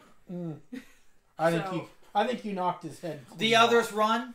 The others run. when this one just fucking Just- liquefies. I think you knocked So- his head clean off. I turned I don't into a know how baseball bat. minions work, like for Woman's Best Friend. Does it stay or does Let's it go with It stays. stays. It's literally all it does is Alright, minion cool. that minions stay until unsummoned or are destroyed. Wheat. Okay. Alright, cool. So, next encounter then. While I'm rolling that, you guys are free to discuss. The queen. Yes. The queen is going. Damn, triple damn. Oh, the queen can't see any of this shit. Oh, she can't Oh, see quick, it. just a quick question: who's hurting on hit points? Nobody, I don't think. The only one who got hit, I think, was those two. I'm fine. You see Willow hand you a weird looking potion. What is it? She goes, "You look a little hurt. Go ahead and take a drink." 1d20 HP plus your wisdom bonus. And you don't have the magic proficiency, so you don't get anything from that. 1d20. In HP back. 1d20? Yeah, 1d20 HP back. Plus your wisdom bonus. Melvin walks up and pats Icarus on the shoulder and says, "You did really good back there." Okay. Of course, this is just fantasy movie, and the monsters in fantasy movies usually aren't as scary as the monsters in horror movies. Melvin? I will say this. As she takes a sip of the potion, you notice that it says Potion of Twilight written on it, and when you take a drink, you suddenly have the angst of a teenage girl And you suddenly start, flow through and you. you start sparkling. And you start sparkling. Oh, wait, that's not that's Health? Oh, I need you to move the chair. Going back to high school. And you could have sworn you saw the most beautiful boy you've ever seen. And he sparkled in the moonlight. What are you doing over there? I'm in the way. For those who are like wondering, wait, did he just... Yeah, Yes. it's a Potion of Twilight. The worst vampire movie ever made. And you have Oh the no, urge, and that's when the fangirls go.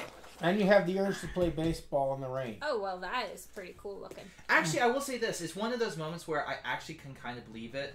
As stupid as it does sound. What, vampires playing baseball in the rain? Well, the reason they're playing no, it's during thunderstorms because the rain and the thunder hides the hard, massive crack happening from the baseball because they're hitting it so hard. It was the stupidest thing. It's stupid, but it's kind of like I can kind of see it because if I wanted to hide the fact that I can hit a baseball so fucking hard, I can kind of see it. All right, so. Next Yeah, encounter. I'm hurting on his So, the points. next encounter is one of the ones that I have tailored for individuals. Roll an awareness for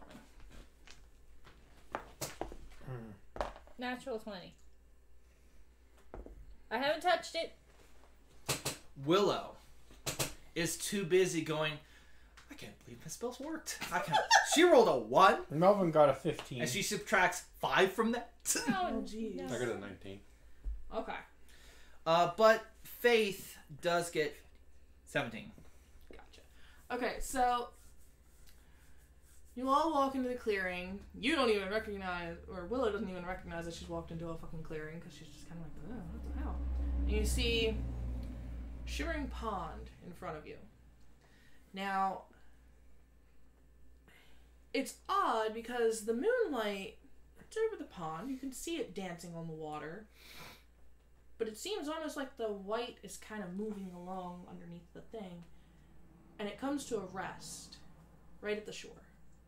Do you guys approach? Mm-hmm. Oh my god! Melvin does. Faith is going to reach out and grab Melvin to stop him. He resists. Alright. Bad rolls versus bad rolls. Make a roll. Oh my god. Okay. What do you subtract from yours? Or add. No, he doesn't. He subtracts. He subtracts 4, I believe. Okay. So essentially you rolled 0. Because his strength is 4, so. 2. Because I subtract 3 from mine. Mm. Wait. It's a bit of a hassle, but I stopped Melvin from going to We it. don't want to Melvin, Melvin near wants. that. Why won't anyone let me see anything in this one? Because it's not a movie. Of course it's a movie. They're all movies. Wait, hold on. Faith immediately slaps you and goes, "Have you Ow! ever seen a movie like this?" No, but that's why it's so cool. I haven't seen wait, this one roll before. You meta. hear- Roll meta. You I hear would say roll meta to see if it suddenly dawns on you. You've never seen a movie. He While- knows virtually while you nothing guys are about doing that- folklore. So, While you and guys since are- he died and came back, he is thoroughly convinced that these are all scenarios. Well, and that what I'm he's saying is, and that he's invincible in them. I'm saying the slap might jog him into sanity. Nope. That was the fastest nope in history. He rolled a 7. Okay, so while you guys are chit-chatting and Melvin is saying, this is a movie, this has got to be a movie. And it's You one he hear a hasn't seen voice. before, so he likes it even more. You hear a voice in your head say, approach, young heroes. Who And says? there is a white-haired woman who slowly rises from the water. And in her hand is a gleaming sword. Excalibur! Excalibur shit! Willow The woman smiles at you. will at this point. I probably thought you had to pull notices- that from a rock. Actually, it came from the ocean as well, but a lake. What do you say, Kitty? Is it trusted? It's something. something. You haven't seen it before. You don't recognize this lake. Right, You're Melvin not is entirely sure where you are. Melvin is trying to break your grip. I asked my cat if it's safe, and I scratched the head. Oh, I rolled just one. kind of like. Oh, Melvin got away. He rolled a 17. Melvin runs up to the woman with the sword and says, gimme, gimme, gimme, I want the sword. She looks at you with a kind smile and says, "Unfortunately, this is for your friend." He looks over and he goes, oh shit, Icarus always gets the cool shit. Nobody likes me. And he kicks and despondently walks back to Faith with his head hung low. She gestures to Icarus and says, "Approach, young slayer of nightmares, for I have a gift." I do. She turns the sword over and hands it to you. You never take a gift from a fairy. Ah, but the Lady of the Lake is not a fairy. That's true. Do you take the sword? Melvin says, I don't have to worry about it because none's Yes. ever going to give me. You're really the final. Yes. You're like, yes. I will say this. I have the power matrix for that fucking piece of shit metal somewhere in my notes. Because I'm bad at the notes. It should be 15 technically. Under the current rules. What? Oh, there it is.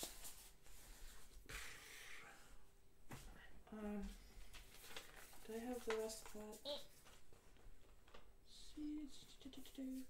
Oh yeah, that's fine.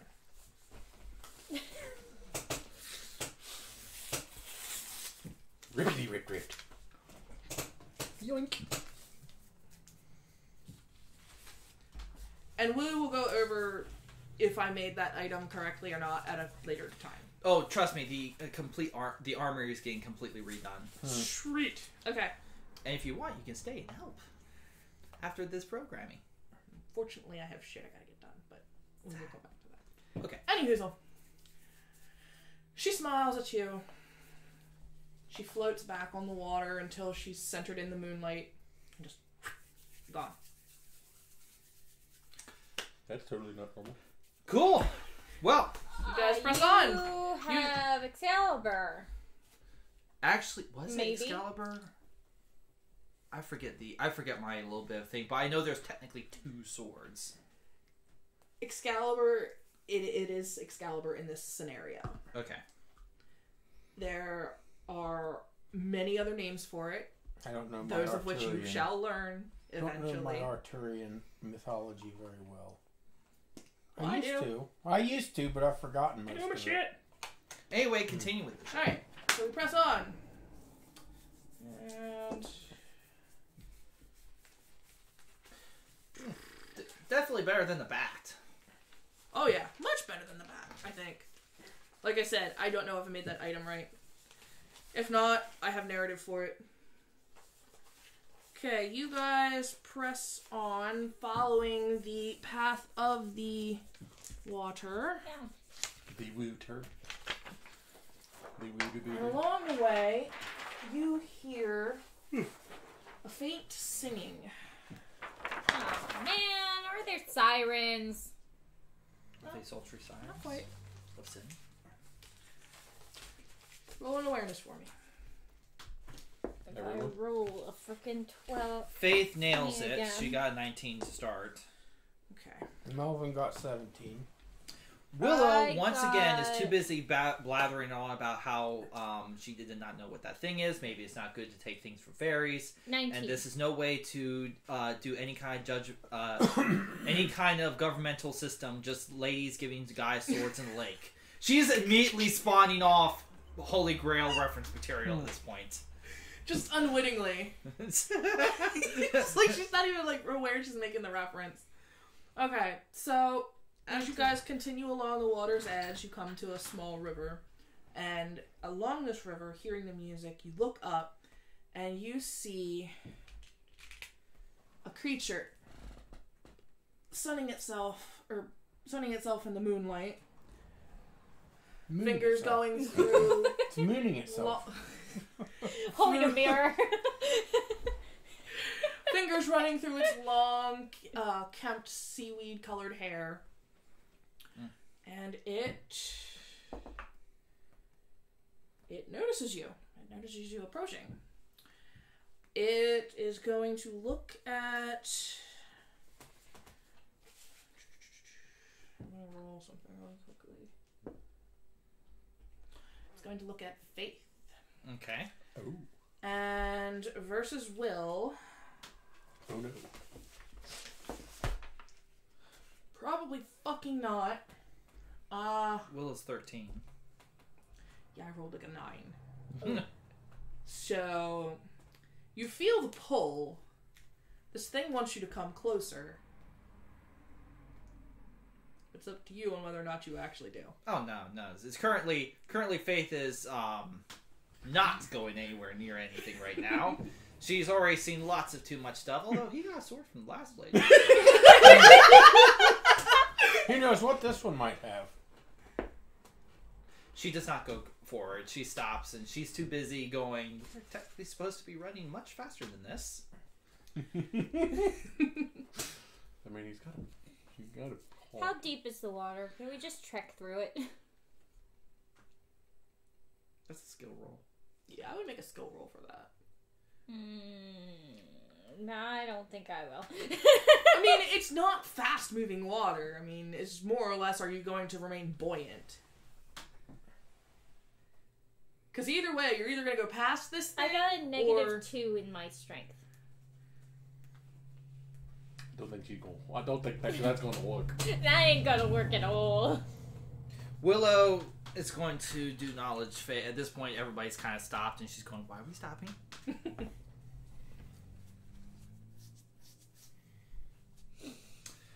12. You know that there's a lot of different water spirits, and 90% of them are not good. So you can safely assume that this one is probably also not good. Let's just walk into the trees, have a wide berth around it, and keep going. Oh, We go. no. Through the trees and around? Yep. Alright.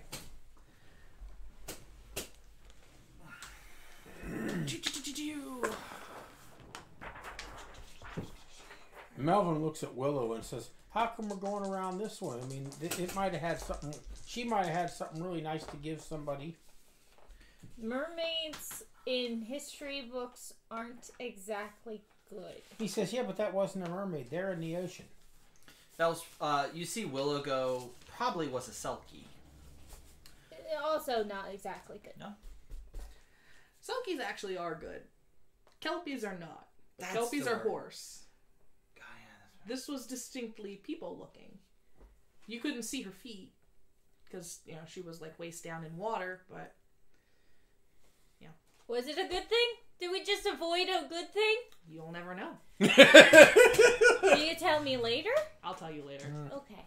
She was Okay. She was one of the 10%. As you're continuing along, you come into another, wooded. It's still wooded area. We're just gonna say that there's trees all around, and your thingy is there. You see the oddest looking fucking creature. I mean, this thing is a piece of fucking work. Hop into the clearing on one leg, with an arm jutting straight out of its chest. I've seen these before. I can't remember what they're called. A single eye, and a big, wide, toothy maw. And it does not see you, though. It only has one eye. Just kind of like the last time, give it a wide berth. I would say roll a stealth check. Okay. Why am I reaching over there? Uh-oh. Oh no. He rolled a 1. Better hope someone rolls a 20. I rolled a 9. A 9? 9. I got a 16. Melvin Eugene starts laughing. He says, "That's the stupidest looking creature I've ever seen." It turns and looks at you. And just goes... and just starts hopping towards you. And it's moving really fucking quickly, surprisingly, for its Melvin says odd appearance. Melvin says the special effects in this movie kind of suck. Can I do something to hopefully stave off combat? You can try, yeah. You see Willow reach into her bag one more time. She throws out a piece of parchment. It flickers and flips, and you suddenly hear a earth-shattering howl of spears, and an alien the same size as that monster is right in its Oh, tracks. shit. Okay. Essentially, even though the alien technically isn't the alien from the actual spell, it still looks like the alien. It just let out a pierce-curdling screech. And can I make a skill roll to try to intimidate it into stopping with that alien? You can try to intimidate it. Essentially, this thing just came out of the freaking nowhere and went like that. Just like an alien's maw. Alright.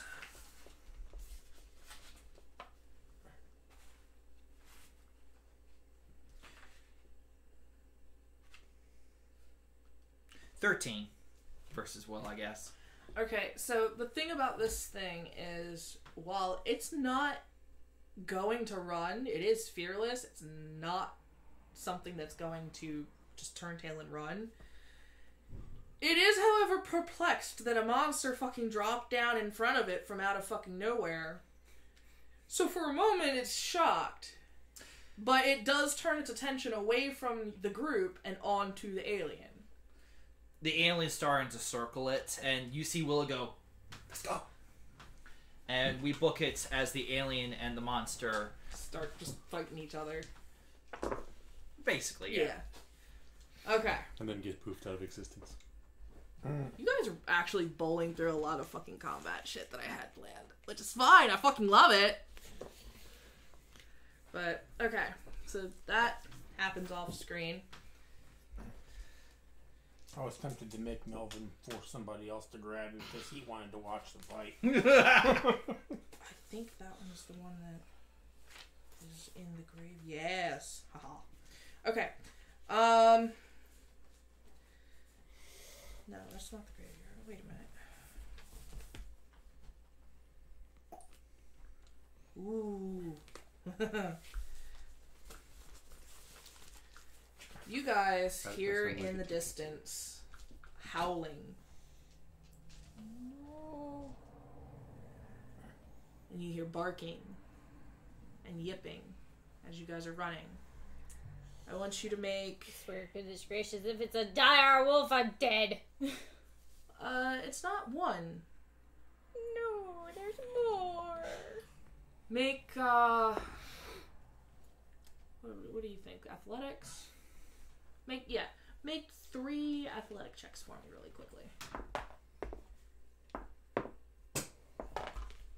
Well, considering I rolled a 19 on each single one for Faith, I don't think she's going to have any problems. Well, considering that the highest thing that Melvin Eugene rolled was a 9. I rolled a 20 on my second one. And his strength is at 4. I don't think he cracked 0 a single time. I rolled a 20 on my second one for Willow. I had a net 20, a 15, and a 12. I had a 2, a 9, and a 3. None of mine went underneath 10. 18, 19, 11. None of mine came above 10. None of mine came above 5. You guys hear the yowling and the howling and the snapping behind you. And if you want to make an awareness check, you can, to look over your shoulder. But you guys are booking it through the trees. Melvin tripping 30, over 20. himself a couple of times, being dragged along by Icarus and Willow. And they're probably both wondering, why don't we just leave him? In looking over your shoulder, you see a group of 5 big black dogs with glowing red eyes. No. Puppies! Those are puppies. Those are mean. These are hellhounds that are chasing you. No. But, luckily for you, with the 3 athletics checks that you made, you do manage to get to relative safety. You... Actually, where's the thingy? You come into a clearing. Where's it at? Where'd it go? That was the last one I have. Come on, man. I spend more time fighting the fucking paper than I do anything else. Shit. Oh, which, by the way, a very sad thing while she's doing that. Sean Connery has passed away today. That's what Kevin told me. I know. It didn't affect me because I thought he was already dead. Oh. No, Sean Connery just died today. Yeah, I didn't realize that he had been still alive. Oh, shit. Because the last I heard was several years ago and his health was failing. So When you enter this clearing, surprisingly, the dogs don't pursue. The hellhounds stand at the edge of the trees, barking and growling and snarling, but eventually they give up and they walk off, kind of whimpering and whining a little bit. Because they didn't get the meal. I want you, specifically, to make an awareness check. Oh. 16. You feel something's watching you. Add an extra 6 onto that, Jane. Oh, right. Then that's I hope everyone's actually adding extra 6s to everything. 22. Okay. You feel something watching you. And then you see what's watching you. There's a horse on the other side of the clearing. does it have a fish's White as the little new body? fallen snow. Huh.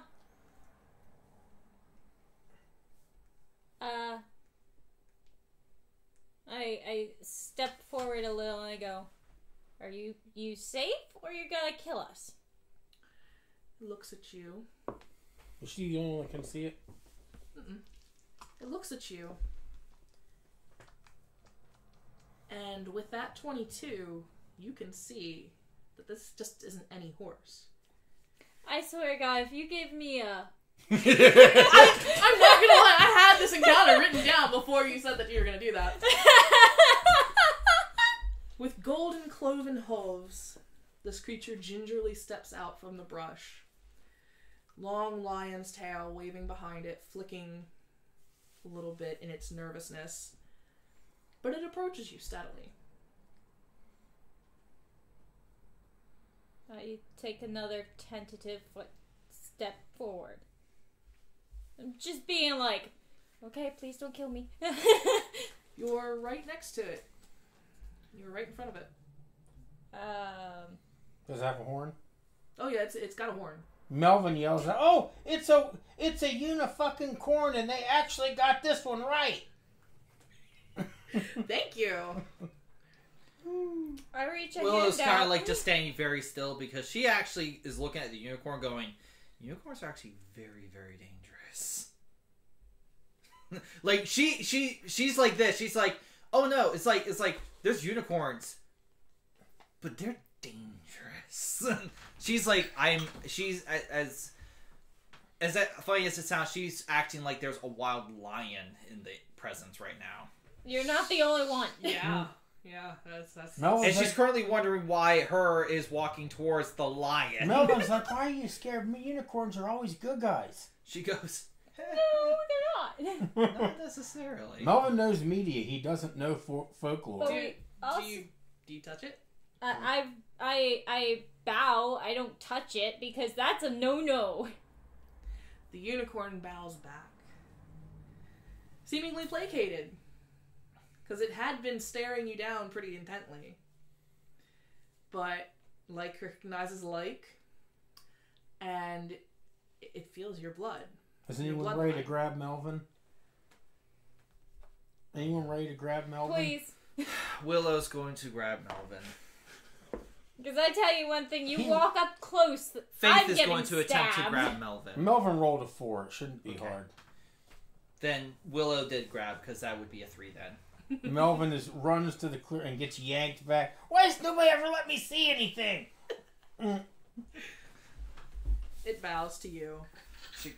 You see Willow, she's already dead. It sees then the bow, lower- goes, maybe not. Lowers its horn, gently taps you on the head. You are now free to make an additional power Okay. over your level.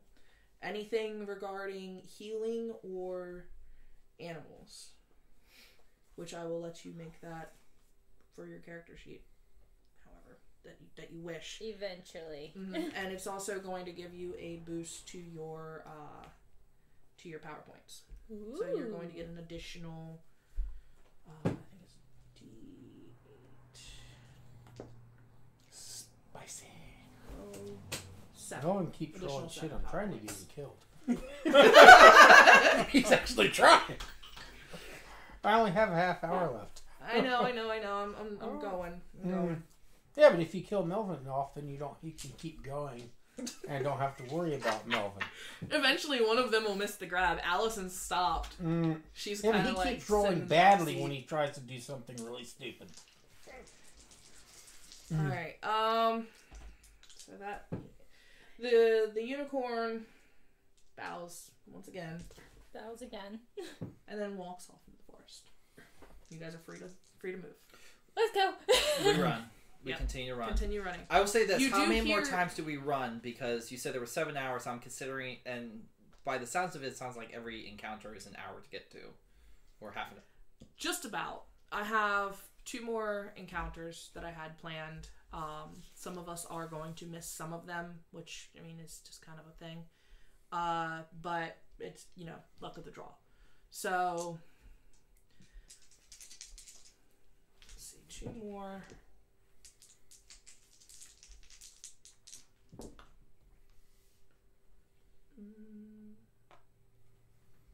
That is...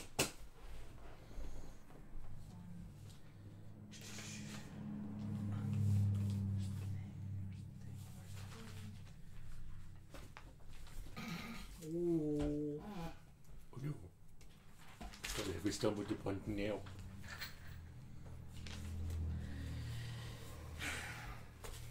As you're running through the woods, you do sense that something is following you. Something's hunting you. Something's been hunting us all evening. Yes, but this something's a lot closer. No. I wonder who it is. Make an awareness check to see if you see it. Well, let's see if Willow's actually paying attention enough. Melvin wow! wasn't. Actually,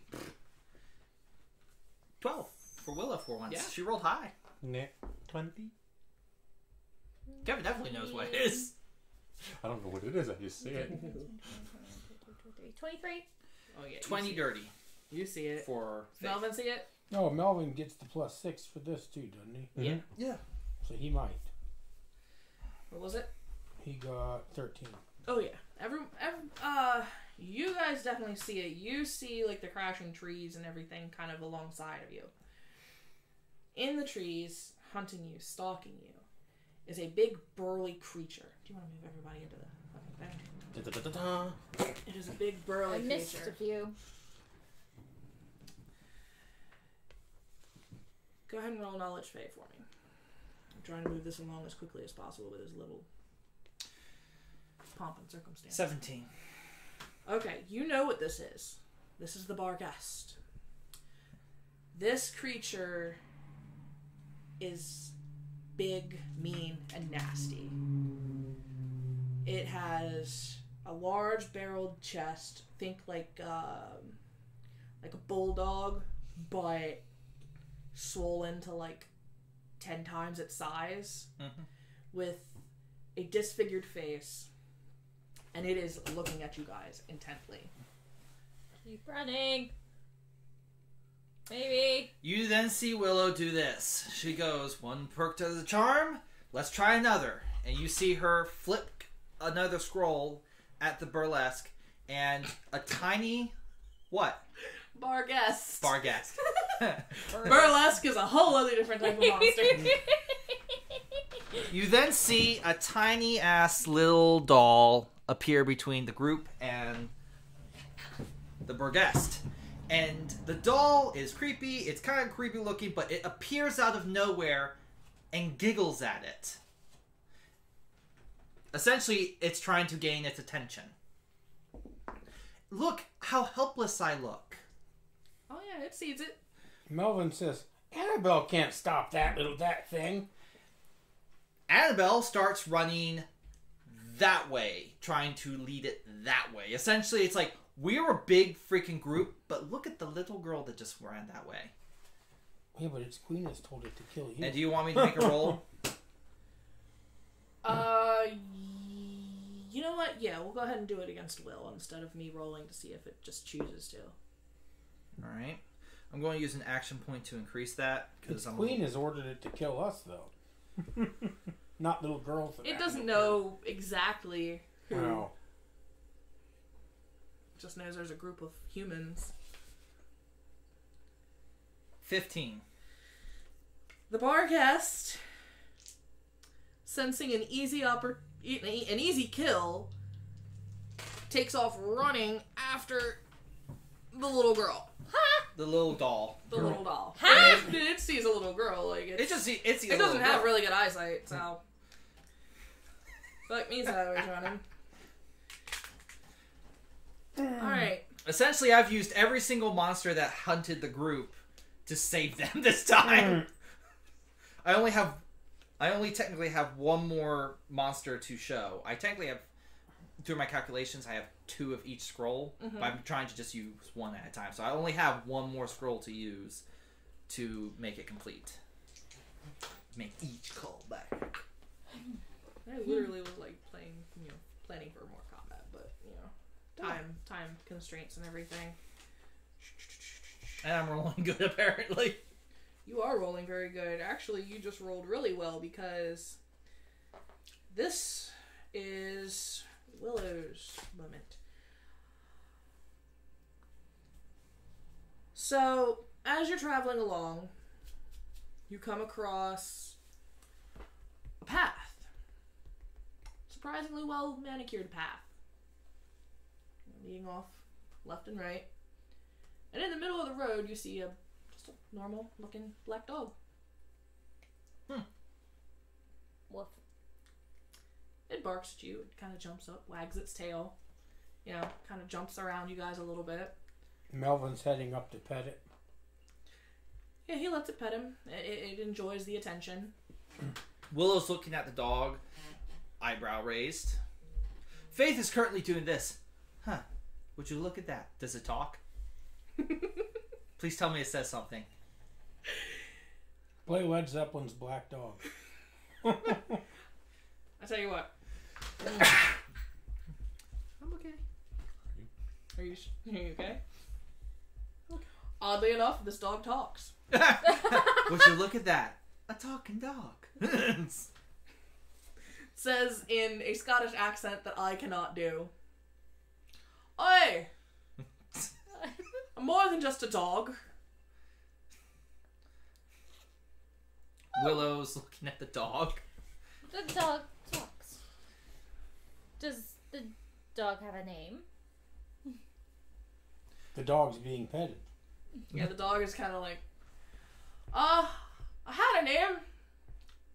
I don't remember what it is. Forgot it. We'll scritch behind my ear more. Willow's looking at scratches the dog. behind the ear. I do know that I'm supposed to tell you guys to follow me. So follow me. And it turns around and just walks off down the road. Willow decides to follow the dog, because why not? At this point, she's lost in the woods. Melvin Eugene is I'm lost in the woods! Melvin Eugene is No, walking you next gotta to the sing it dog. right. He goes, woods. As you're walking along, the fog starts rolling in. And it's getting pretty hard to see too far ahead, but the dog is there. The dog is leading you. You haven't gone off the path. And eventually, you come to the crossroads, lit by a single lantern. And in the crossroads stands a woman. Young. Cloaked in black. Not blue hair, though. No, I was about to say. Long dark hair. long black hair. You kind of like freak out for a second, and then you're like, oh, okay, different hair color. And then you like start peeking into the hood, like trying to see her ears. So she looks at you and goes, Belly, I'm so glad that you're safe. Thank you very much for bringing my dog back to me. She means very much to me. And Belly kind of bounds over and is like, that's my name! I needed a second. Okay? Melvin Eugene tells the woman, your dog is very cute. Thank you, Melvin Eugene. Does Willow recognize her? You know what? Roll, I would say baked to reason. No, this is Faith. Oh, Faith? That would be Faith. This is Willow. Does Willow Willow. recognize Sorry, her? You know what? Roll just general knowledge. Okay. Oh, wow, I actually rolled really nice that time. That was a natural 19 plus the... 6. No, Willow doesn't get it. Willow doesn't Willow get the doesn't plus get 6. it. So. Yeah. I'm glad she did, because it's 16. Jesus fucking Christ. Well... I was subtracted from the 19. The hell? I thought that would have been an intelligence, not a wisdom. No, it is. Her intelligence is 5. What the fuck? Anyway, Willow's the icon of however, hard work. Hard work. Considering this encounter was made for you, it does resonate, and you know, or you have a general, probably pretty good idea of who this is, but you're not quite sure why one of the Greek pantheon gods, minor god, considering, you know, she doesn't show up in a lot of, you know, the big stories. You're actually drawing a blank from even me now. I'm actually like you've checkmated me on my Greek knowledge. I Which don't know Greek? This is Hecate. Which Greek goddess has a dog? That one's a new one to me, and I've I've never heard of that really one. studied The Greek. Greek goddess of witchcraft and the crossroads. Oh, well. She who holds the key to the underworld.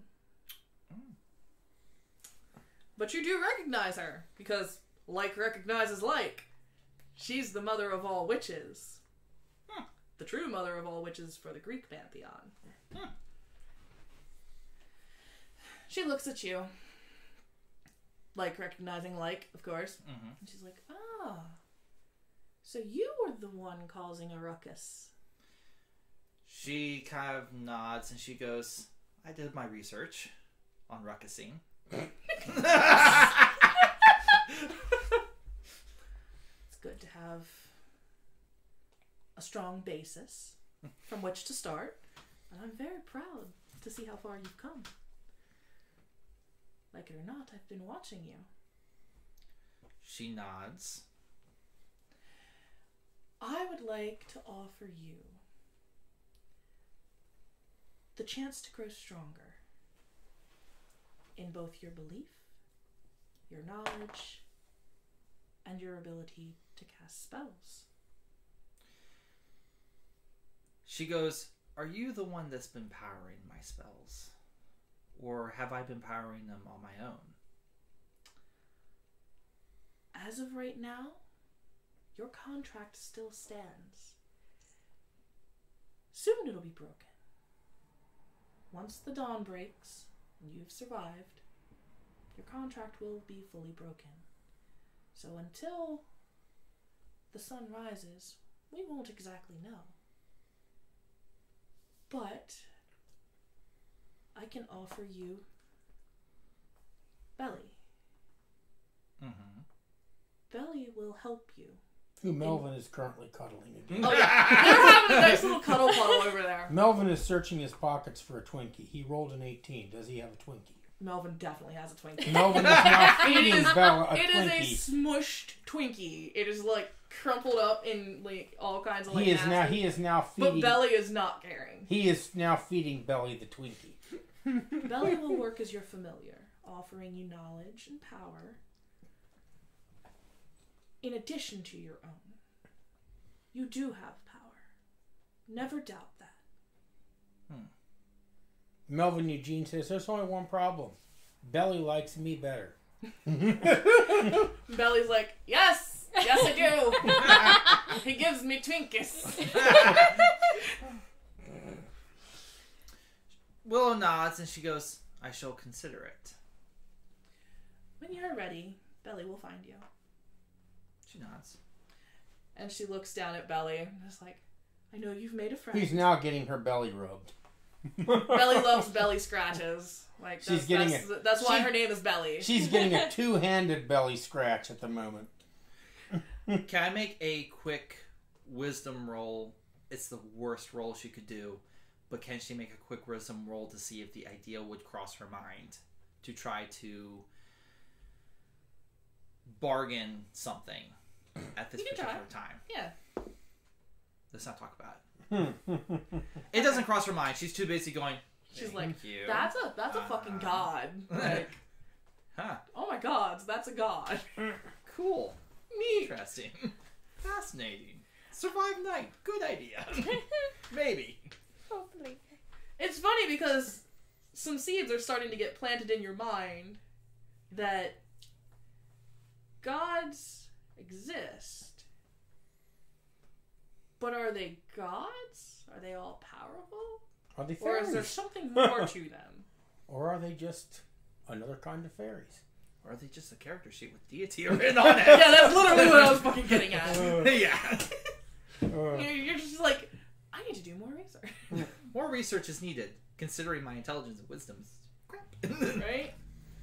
Willow's Okay. the definition of hard work overcomes. Alright. The only reason she's been able to do this is because she has prepped. Okay. So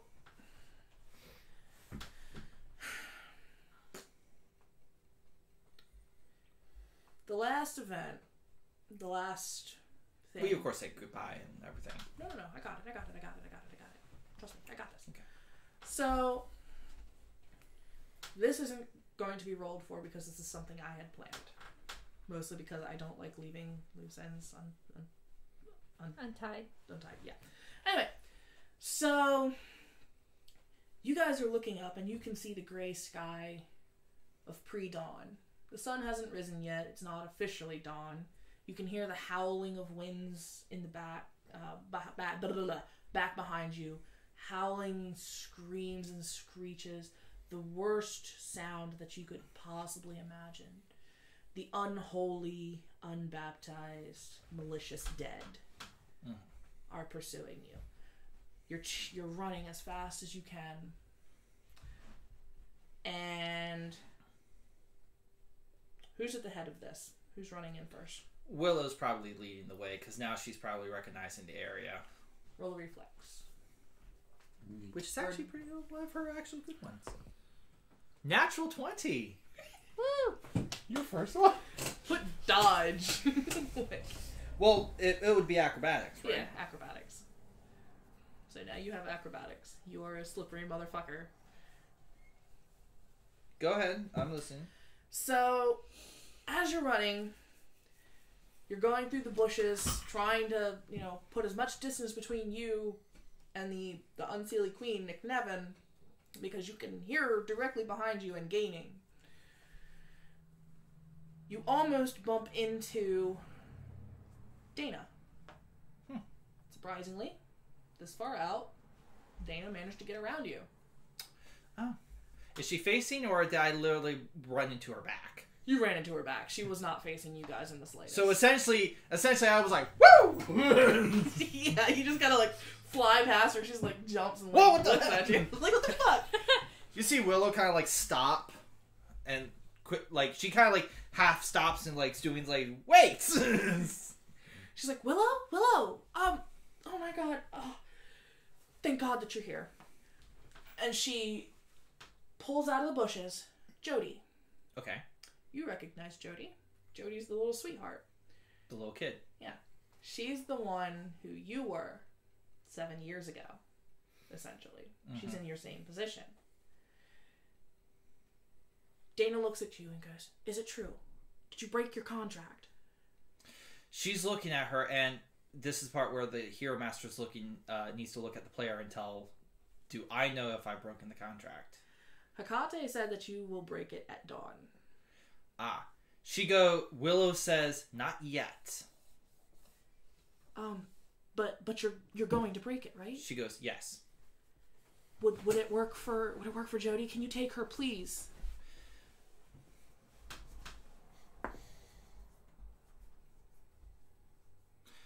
"13 to know the answer to that."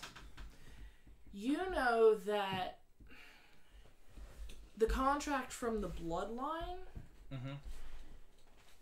is what you're currently breaking. You have not made the full contract to the Coven, and neither has Jody. The contract from your bloodline states that if you are born into this family, it is your solemn duty and obligation to provide tithings for the Fae to provide to Hell. However, Nick Nevin gave you a golden opportunity to break that, in which you capitalized on. Nick Nevin has given her tithes the chance to escape. If they do manage to escape, your contract is broken. So yes, if you take Jody with you, Jody's contract will be broken. She goes, I'll take Jody. Good. Thank you so much. Thank you. And she pulls out a letter and she hands it to Jody, who's crying at her mother's, dress. She's like, I don't want to go, Mama. Quick question. How big is Jody? She's about 7 or 8. So could she ride on the back of the cat? Yes. Actually, pick up child, put on cat. Dang. Well, I was actually going to do something even cooler. Oh, go ahead. Sorry. Well, at this moment, Jody is still kind of crying at her mother's skirts. See, as she's crying and they're having their moment, you see Willow reach into her bag one more time, and she pulls out the grudge. She pulls the grudge out. The grudge appears kind of creepy looking, but you see her right. She's just a pale Asian woman. You see her lean down and wait for the child to mount her back so she can carry her. Essentially, every single monster that you guys fought has been brought to horror has brought nothing but aid. And I felt like that was a perfect opportunity for the grudge. Very good. Yeah, I like that. So, you see Jody's really nervous, but with clutching her mother's letter to her chest that provides all the information that she will need in the coming, She accepts months. the piggyback ride from this She creepy-ass accepts- dead Asian woman. Yeah, she's growing up around creepier shit. Like, True. she's a tough little cookie. So she hops on the back of the grudge, and you all book it, pell-mell. The grudge, just like this willowy woman now suddenly doing something that hasn't probably been done for a while. I'm just imagining this group, and then suddenly the grudge just big eye just going with a little child on the back. Until it falls over backwards. Not breathing. Head Not goes back. even breathing. And you hear wet footsteps every single hit. Because that's the grudge. No, you guys keep mixing up the grudge with the ring. No, they both were in water.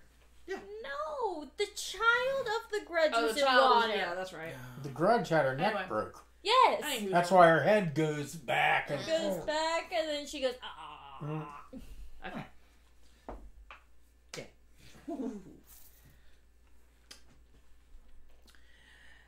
So, you're coming up to the edge of the trees. You can see green rolling hills just beyond. And behind you, the howling and the screaming gets louder and louder as the host of undead zeroes in on your position, racing against the rising sun as the first rays of dawn peek over the hill. Bathed in the light bursting from the trees, you hear the howls and screams begin to dissipate.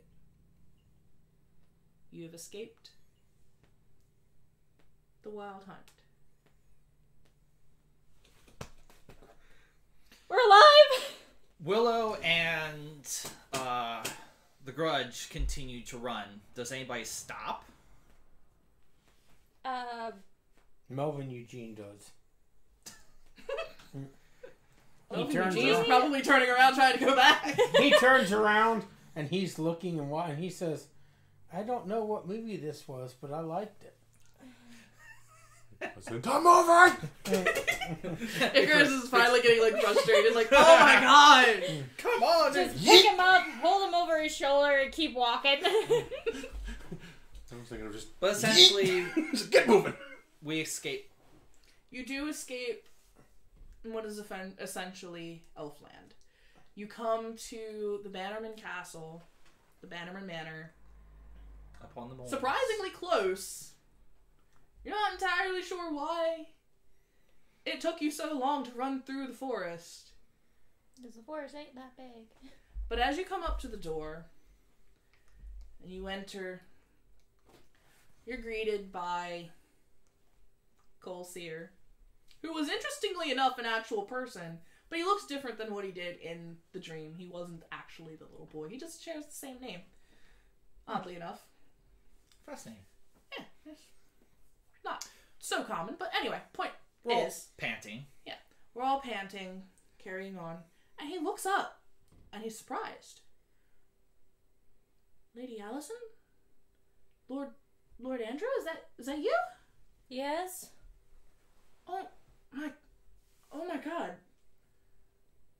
Where have you been? It's a long story. How long have we been gone? Melvin Eugene says to the movies. One would even say beyond the real.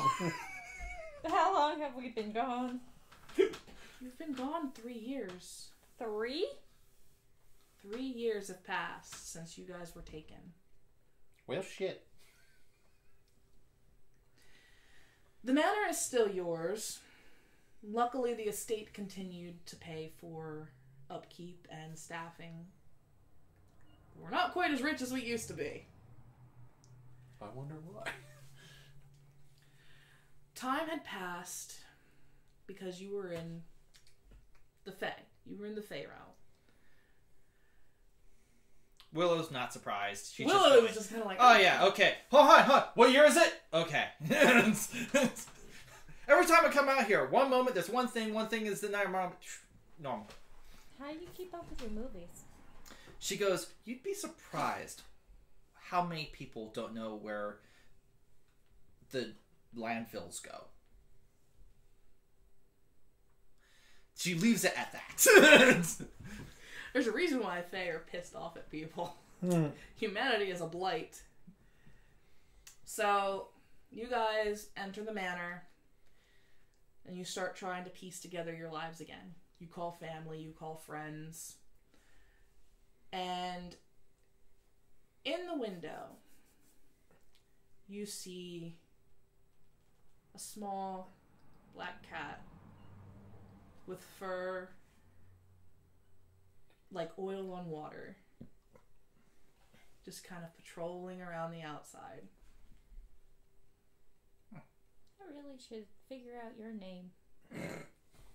No, I didn't say I would give them a name. I should figure out their name. Now, I haven't really played Willow that much tonight, but I will say what Willow's currently doing. Okay. Willow... Yeah, it's now free for you guys to Willow, hand out your characters. Willow kind of just like Willow's standing there with everybody, but you see Faith nod and go, craziest trip ever. 3 years? Oh well, it's not like I was paying anything. You then see her walk over to the couch, sit down, take her guitar, and start playing some music once more, and she just kind of starts singing a song. A very beautiful, lovely song that's very Celtic in nature. I probably missed it in the last session.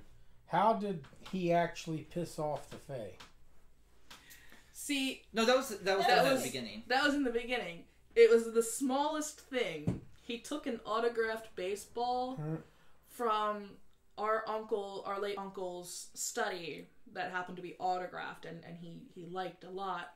And he took it outside and started, tossing it around, playing with it. And the house brownie, which is a guardian spirit of the household, took major offense to that. And tipped off the witches. So that's how it all started. It was the smallest thing. It does not take much to offend the Fae. Does anyone else want to close out their characters? Anything? Willow closes out by not Willow. Faith. Faith is on the couch playing the song as we see everybody else's cutscenes as we start cutting to everybody. Yeah. Willow will go last. Okay. Do I still have the sword? Yeah. Oh yeah, you still have the sword. Well, we find a place in the manor to put your sword where it's easily kept, easily reached for, and it's on display as a memory to what the fuck. Neat. What about Melvin? What's Melvin doing? One of you, it doesn't matter which one of you it is, walks into Melvin's room where he's got comic books, he's got game manuals, he's got D&D books, he's got books out of the library that are spread all over the floor, and he's currently reading a book. And you ask him what he's doing. He's probably got 100 books, all opened, various pages. Some of them have been desecrated with Sharpie notes that he has put on them. And he seems to be in an obsessive mood.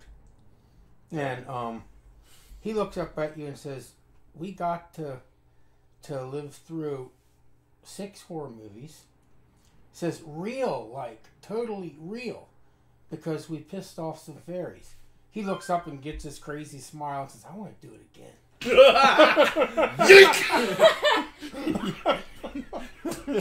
So now he's researching, trying to find research on how to piss off the Fae. Icarus, hold on. If I may, Icarus. Icarus, upon hearing this, walks over to Melvin Eugene's prized possession.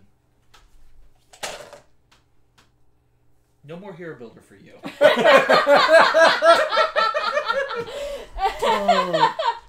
Okay, I'm gonna give him something here real quick.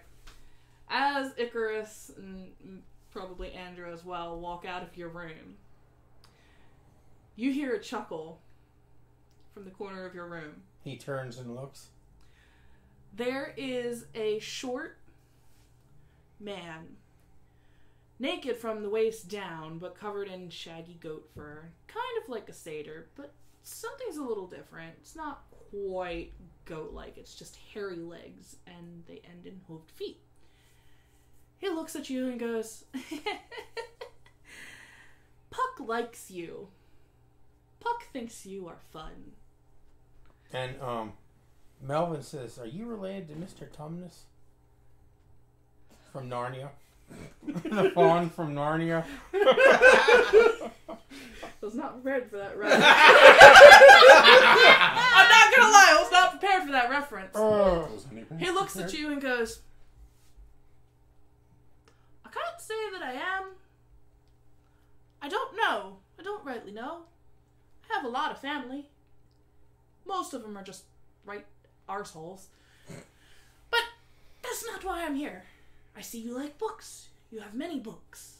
Oh, I love books. Comic books. I like game manuals. I like stories. I like novels. I really like Tolkien. Tolkien is good. C.S. Lewis is really good too. He's going on a tangent. Yeah. I've been gone many a long year. That rotten Shakespeare Williams. He kept me captured. Made me talk. I told him all my stories. And then I was exiled. It's been a long time. I need more stories. Do you have stories? Oh, I have lots of stories. And you spend the next long month and a half just exchanging stories back and forth with Robin Goodfellow, Punk. You also gain the ability through conversing with this fey creature to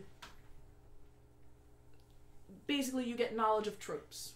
You can look into any given situation and make your meta roll, and eventually you will figure out how to solve any situation based on your comic books and your stories and stuff like that. So basically you have a blueprint for any and every encounter. And he ends this, and I will end right before I leave. I will end with Melvin Eugene. After this long session of storytelling, he's got his arm around the Fae's shoulders, and he says, "I need an honest opinion now. After what I just showed you and everything," he said, "Maleficent is a much better fairy queen than the one that we fought, don't you think?" I don't. Have you showed him the movie? Yeah. You know, she's a right pretty fairy. Very, very pretty. I do think you're right. He says, "It's the horns. I'm telling you, it's the horns." Yes, it is. And that's where I have to depart. Okay. We'll be seeing you, Tim. All right. We're just going to wrap it up. But thank you for being here, Tim, for the last episode. And we'll just quickly wrap it up with the last couple cutscenes. Because Melvin Eugene is in his study with his goat. Yep. And I honestly don't know where I'm going to go, if I'm going to go with this character. So We'll see. he was kind of designed specifically for this series. So Right. We'll see. So, happy Halloween, there. Happy Halloween! happy Halloween. So, Like, Trying to move it out of the way without knocking it over. Kevin's got it. Dang. See you later, Tim. See you later. Yeah. Let me know if you're coming back. Alright, so we already know we're wrapping up your sword. So to wrap up a few things for Andrew. Not only is he dragging Icarus to many taste testing and wedding venues. Wonder why. Wonder why. Hey, it might have been a dream, but we are still getting married. He also pays attention to his sister. And where is his sister at this time? His sister, in true Melvin Eugene fashion, has taken to her books. She has rescued, as many occult books as she can from his clutches. Because Keeping him away from him? God damn, he's marking in the pages. Like, these things are hundreds of years old.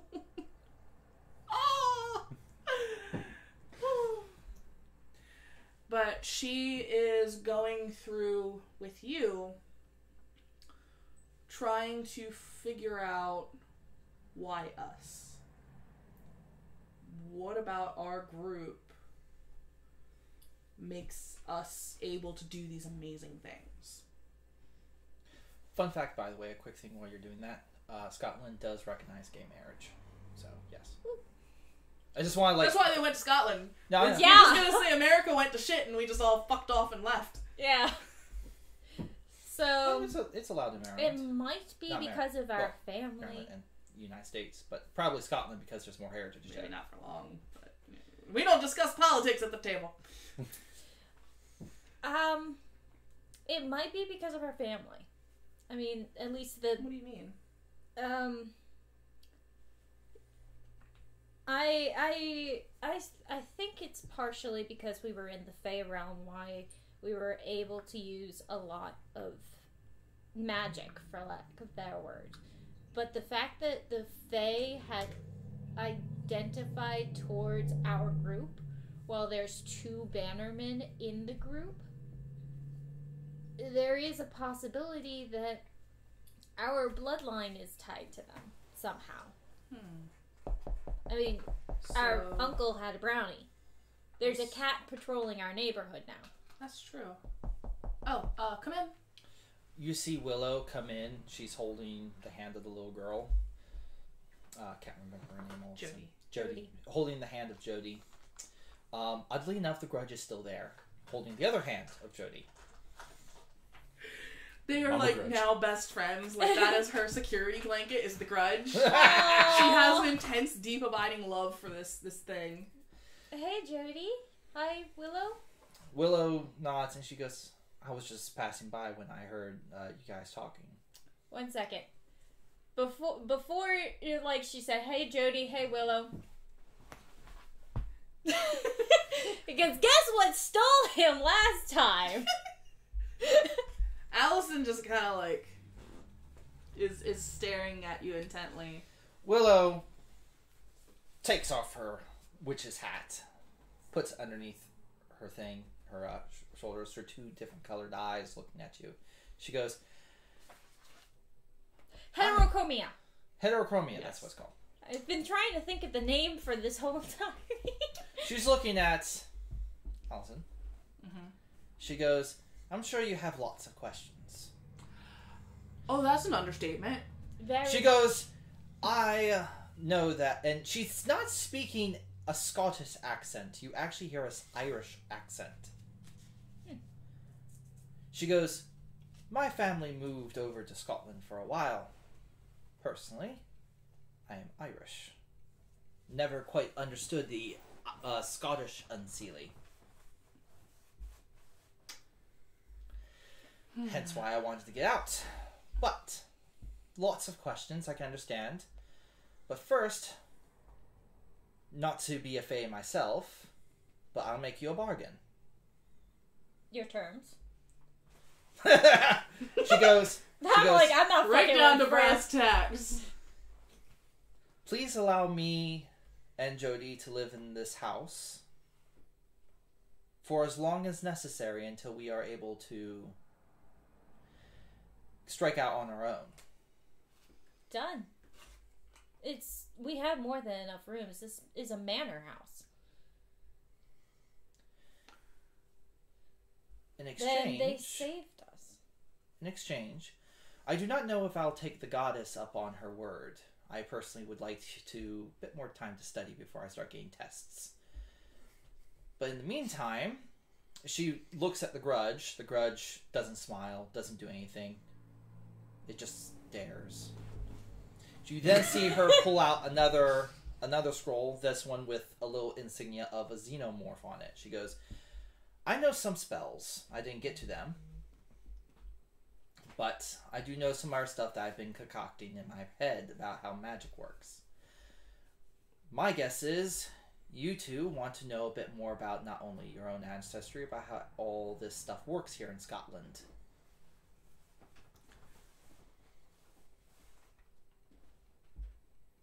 All you want is a place to stay, yes? She goes, yes. I would say the couch, but everyone looks and there's fucking Faith just going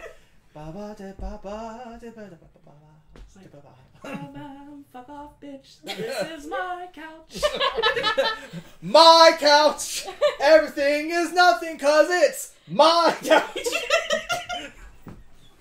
Fucking get off it. My couch. Anyway. Wait. She got into the really, like, strong shit. She has her own growing in the backyard.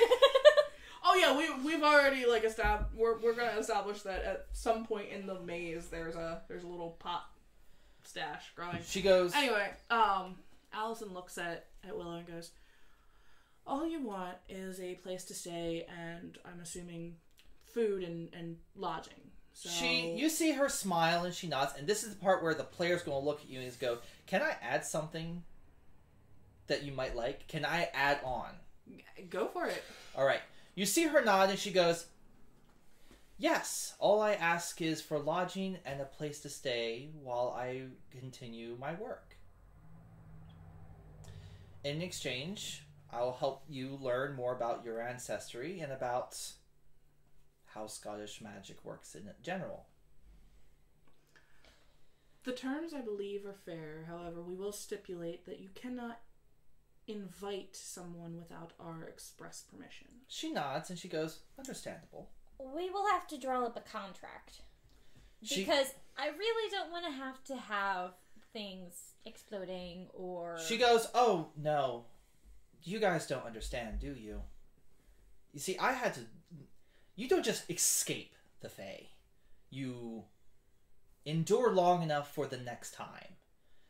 Your it was grandfather, right? Uncle. Your uncle, let's just put it this way. There's lots of things you probably don't know. Where are we currently in the manor?"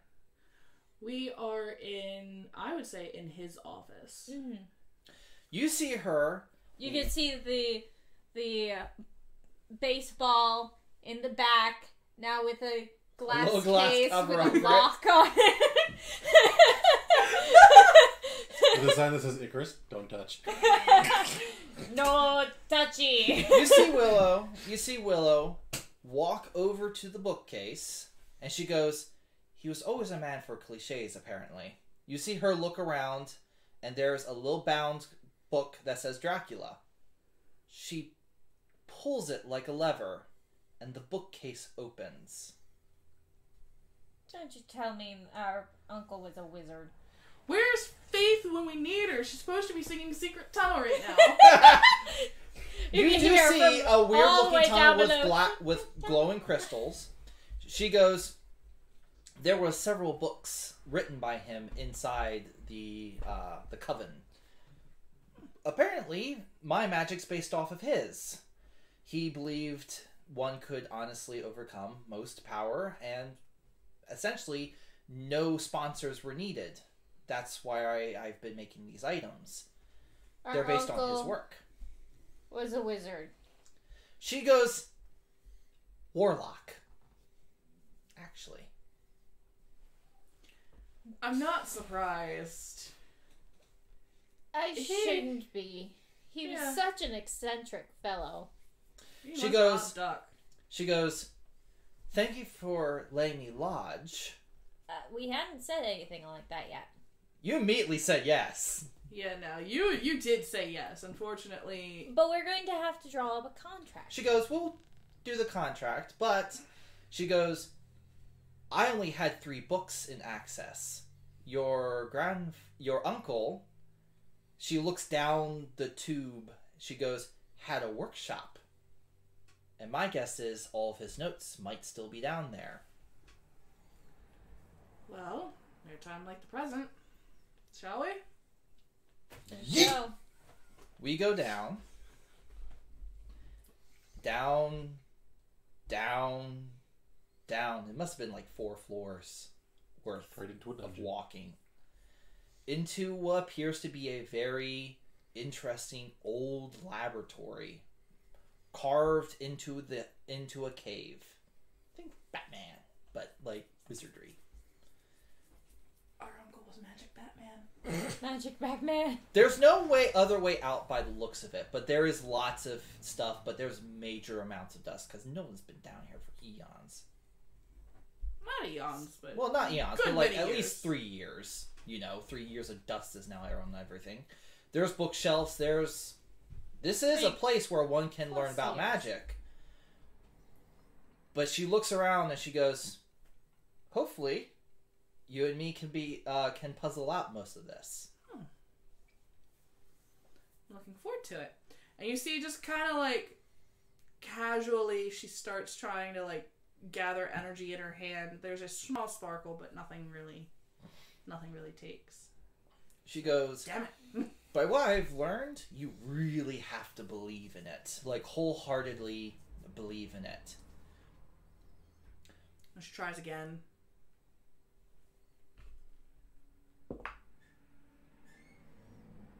And she gets a small glow. She goes, like that. Now, of course, you need some major, what are they called, brains to be able to do that on the fly like you do. I'm not very smart. Tell me about it. We're still recording. Oh, I didn't know that. We're almost done. We're recording.